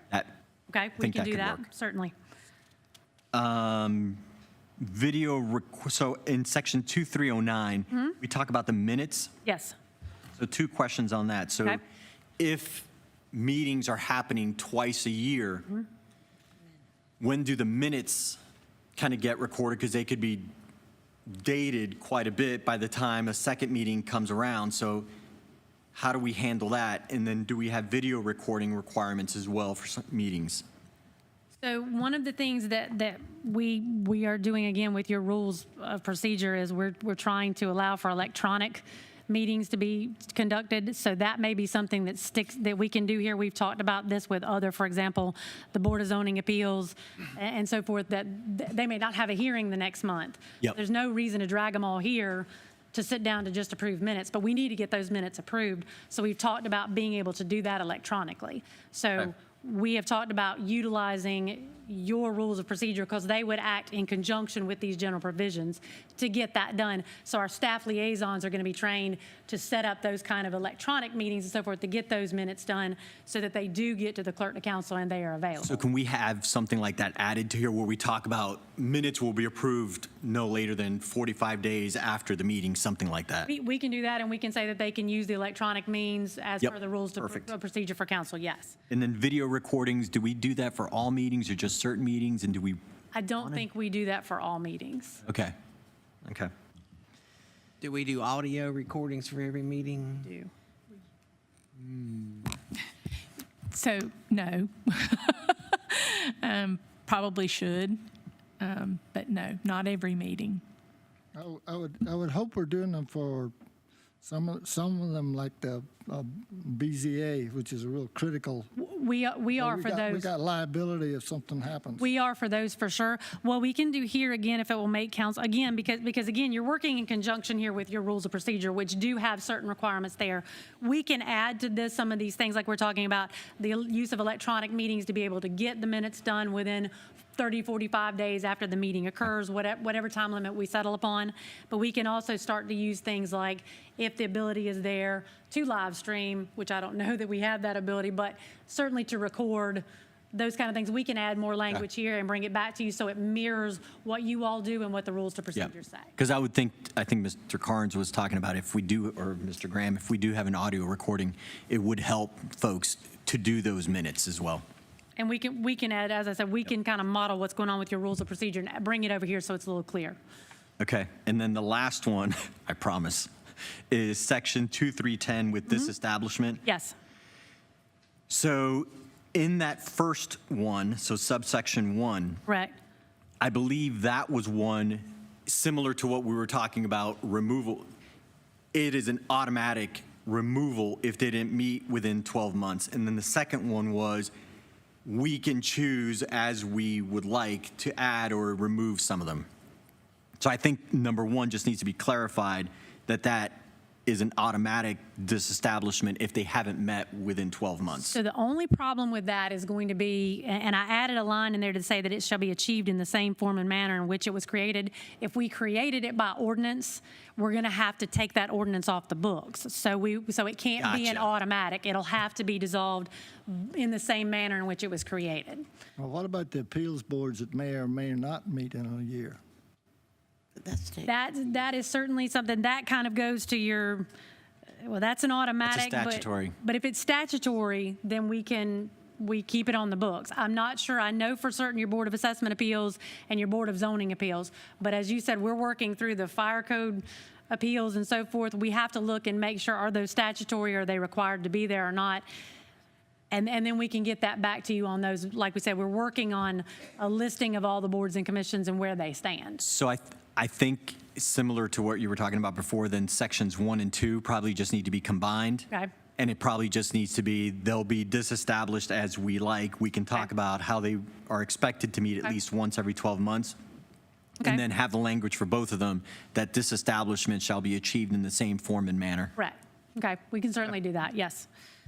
And I'll be happy to bring back, if council would entertain to move this forward on first reading, I'll be happy to bring back all of these changes. I think this has been some great feedback, and I think we can get you on second reading something that is in line with exactly what you're looking for, and obviously tweak it some more at second reading and a third reading if necessary.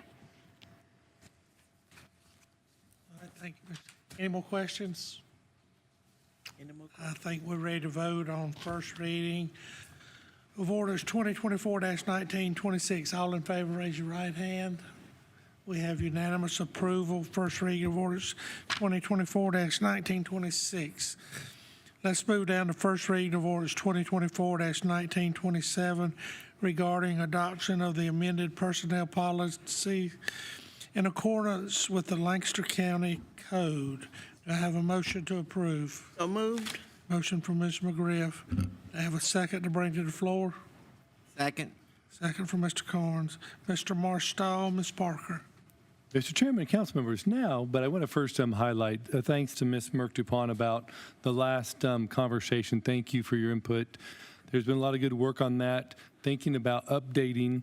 And so in the similar spirit, we've engaged an outside legal counsel, employment law, but also our HR staff has been very diligent about going through all of our personnel policies with Ms. Debbie Harden here and certainly Lisa Parker as our HR director. And so they'll give a little bit of the history that some of the revisions we haven't looked at since 2010, but even 2019, some of our last updates. So I'll turn it over to Ms. Parker, our HR director. Good afternoon, Council Chair and Council members. What we did with the new presentation, is we've got the policy titles listed.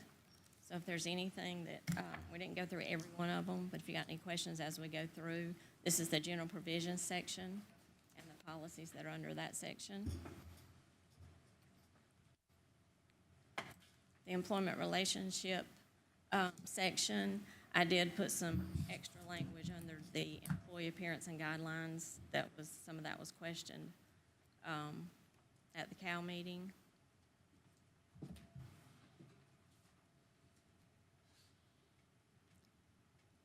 Section 3 is the code of conduct.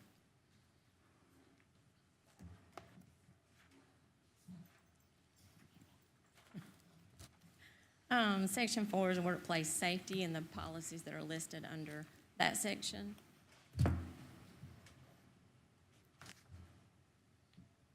Performance management and new hire entrance, those two sections. Employment status, hours, and payroll.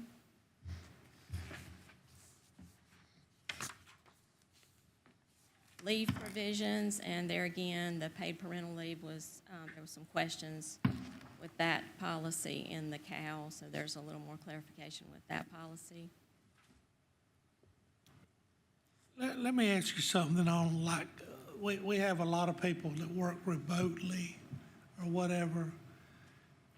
Are employees monitored on, like, keystrokes, how much time they spend on the computer?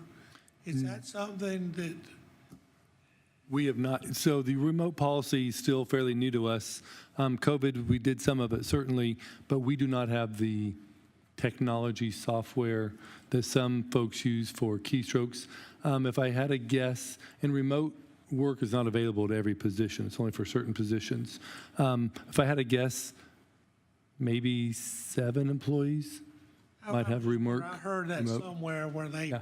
monitored. Yeah, we don't have that software right now. All right, Our employee benefits section. The leaving employment and employee relations. And any questions?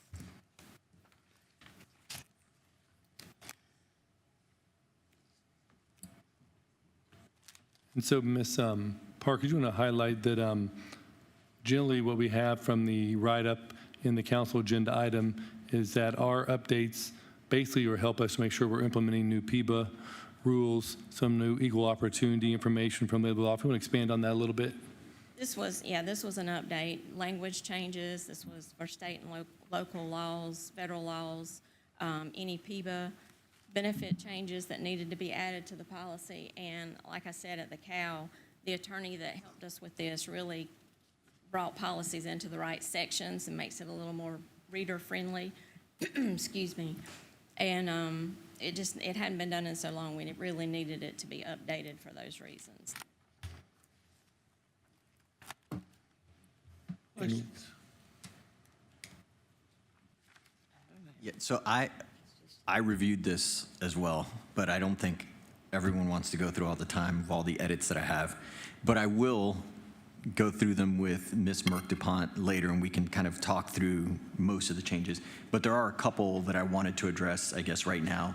The first is in section 1.4, and I think part of the language is that's not a required statutory language, correct? That's a modification that we're just putting in.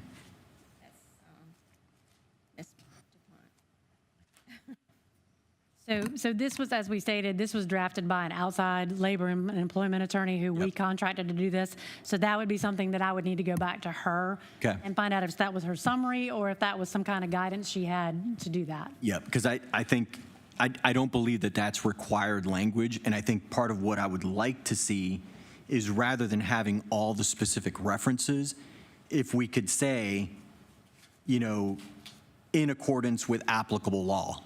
And that way, as things change, things will get picked up automatically without us having to go back and update. I think it's an easier way to draft that and a simpler way to draft that. And we'll certainly ask her about that. Yep. And then the second thing is, and I kind of had talked with Mr. Marstall a little bit earlier today, but just some of the language where we talk about, you know, if conduct offends you or if it makes you feel uncomfortable. I don't know how we're going to, as a person who has practiced law before, how you're going to legally create those standards because it's so loose. And I think we could be getting ourselves in trouble by adding language like that.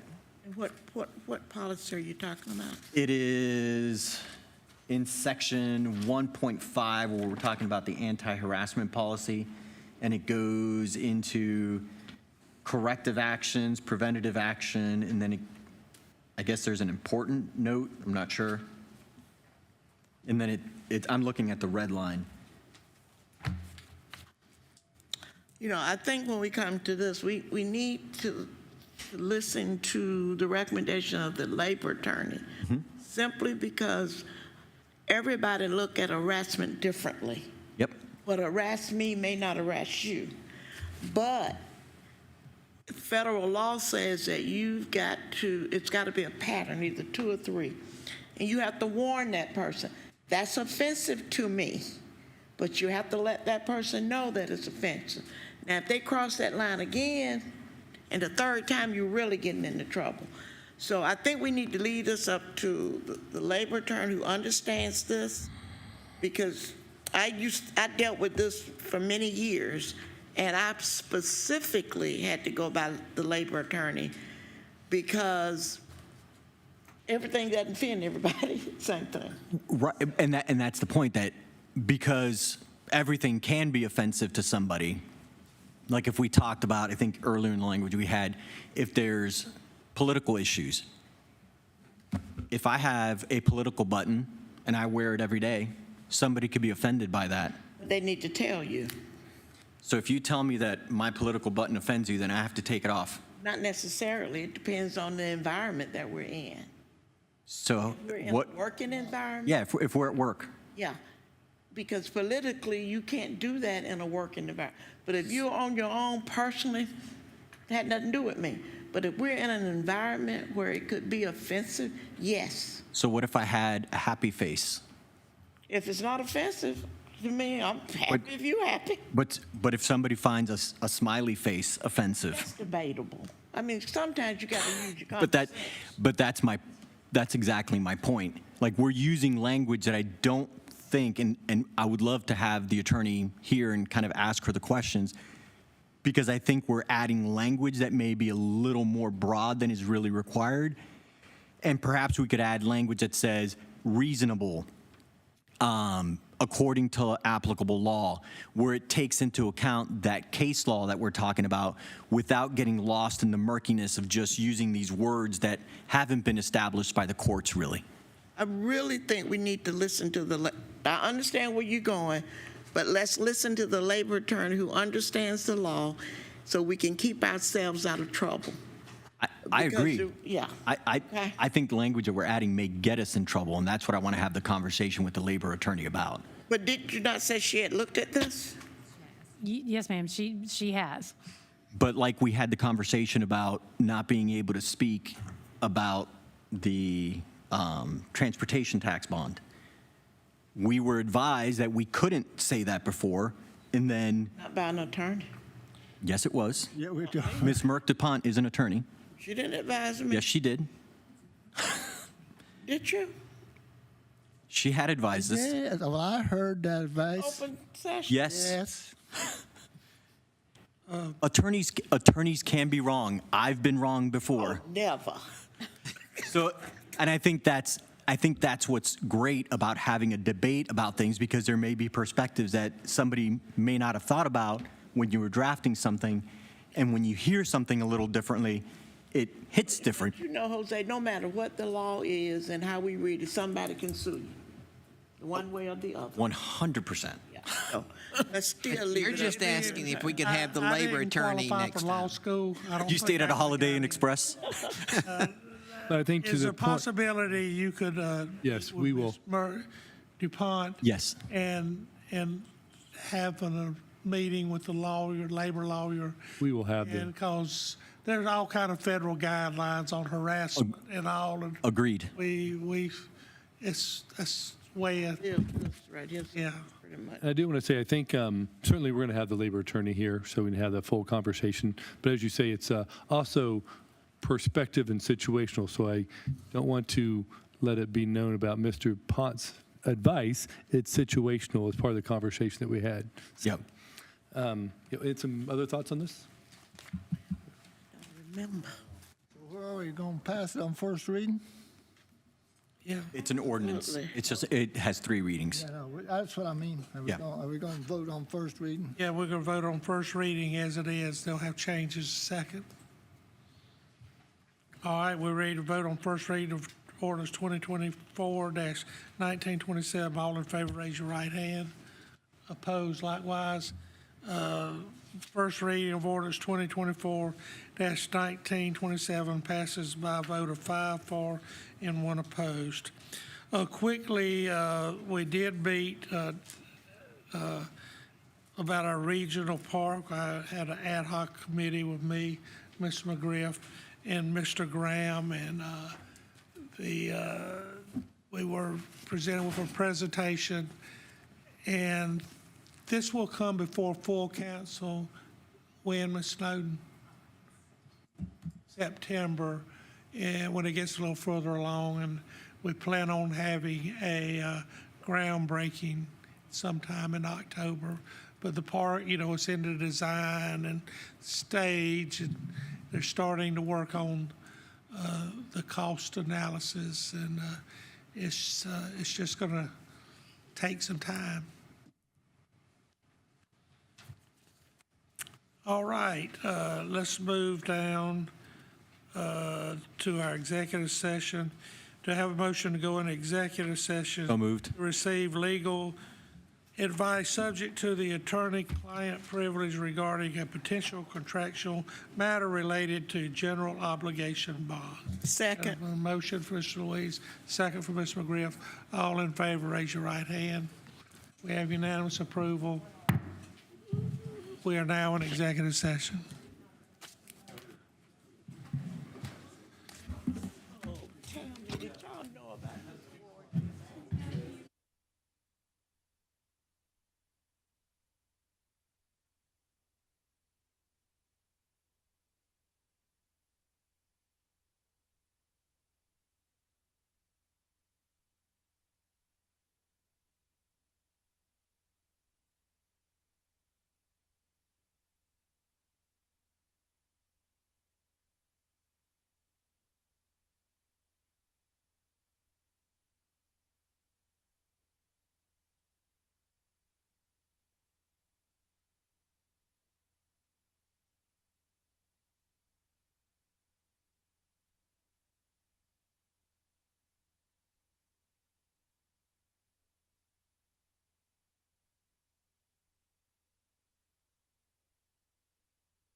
leaves. It's just us.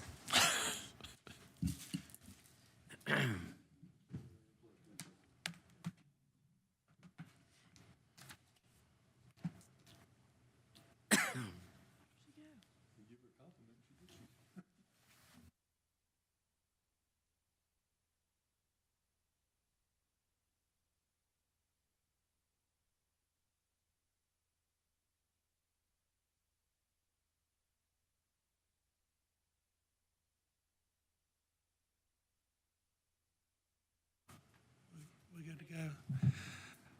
I'd like to call this meeting, Lancaster County Council back to order. Do I have a motion to come out of executive session? So moved. A motion for Mr. Williams to have a second.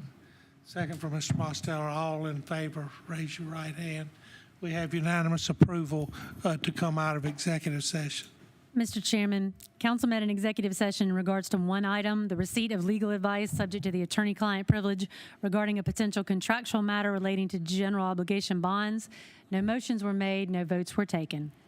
All right, thank you, ma'am.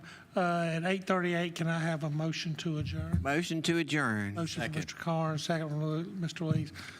All in favor, raise your right hand. We have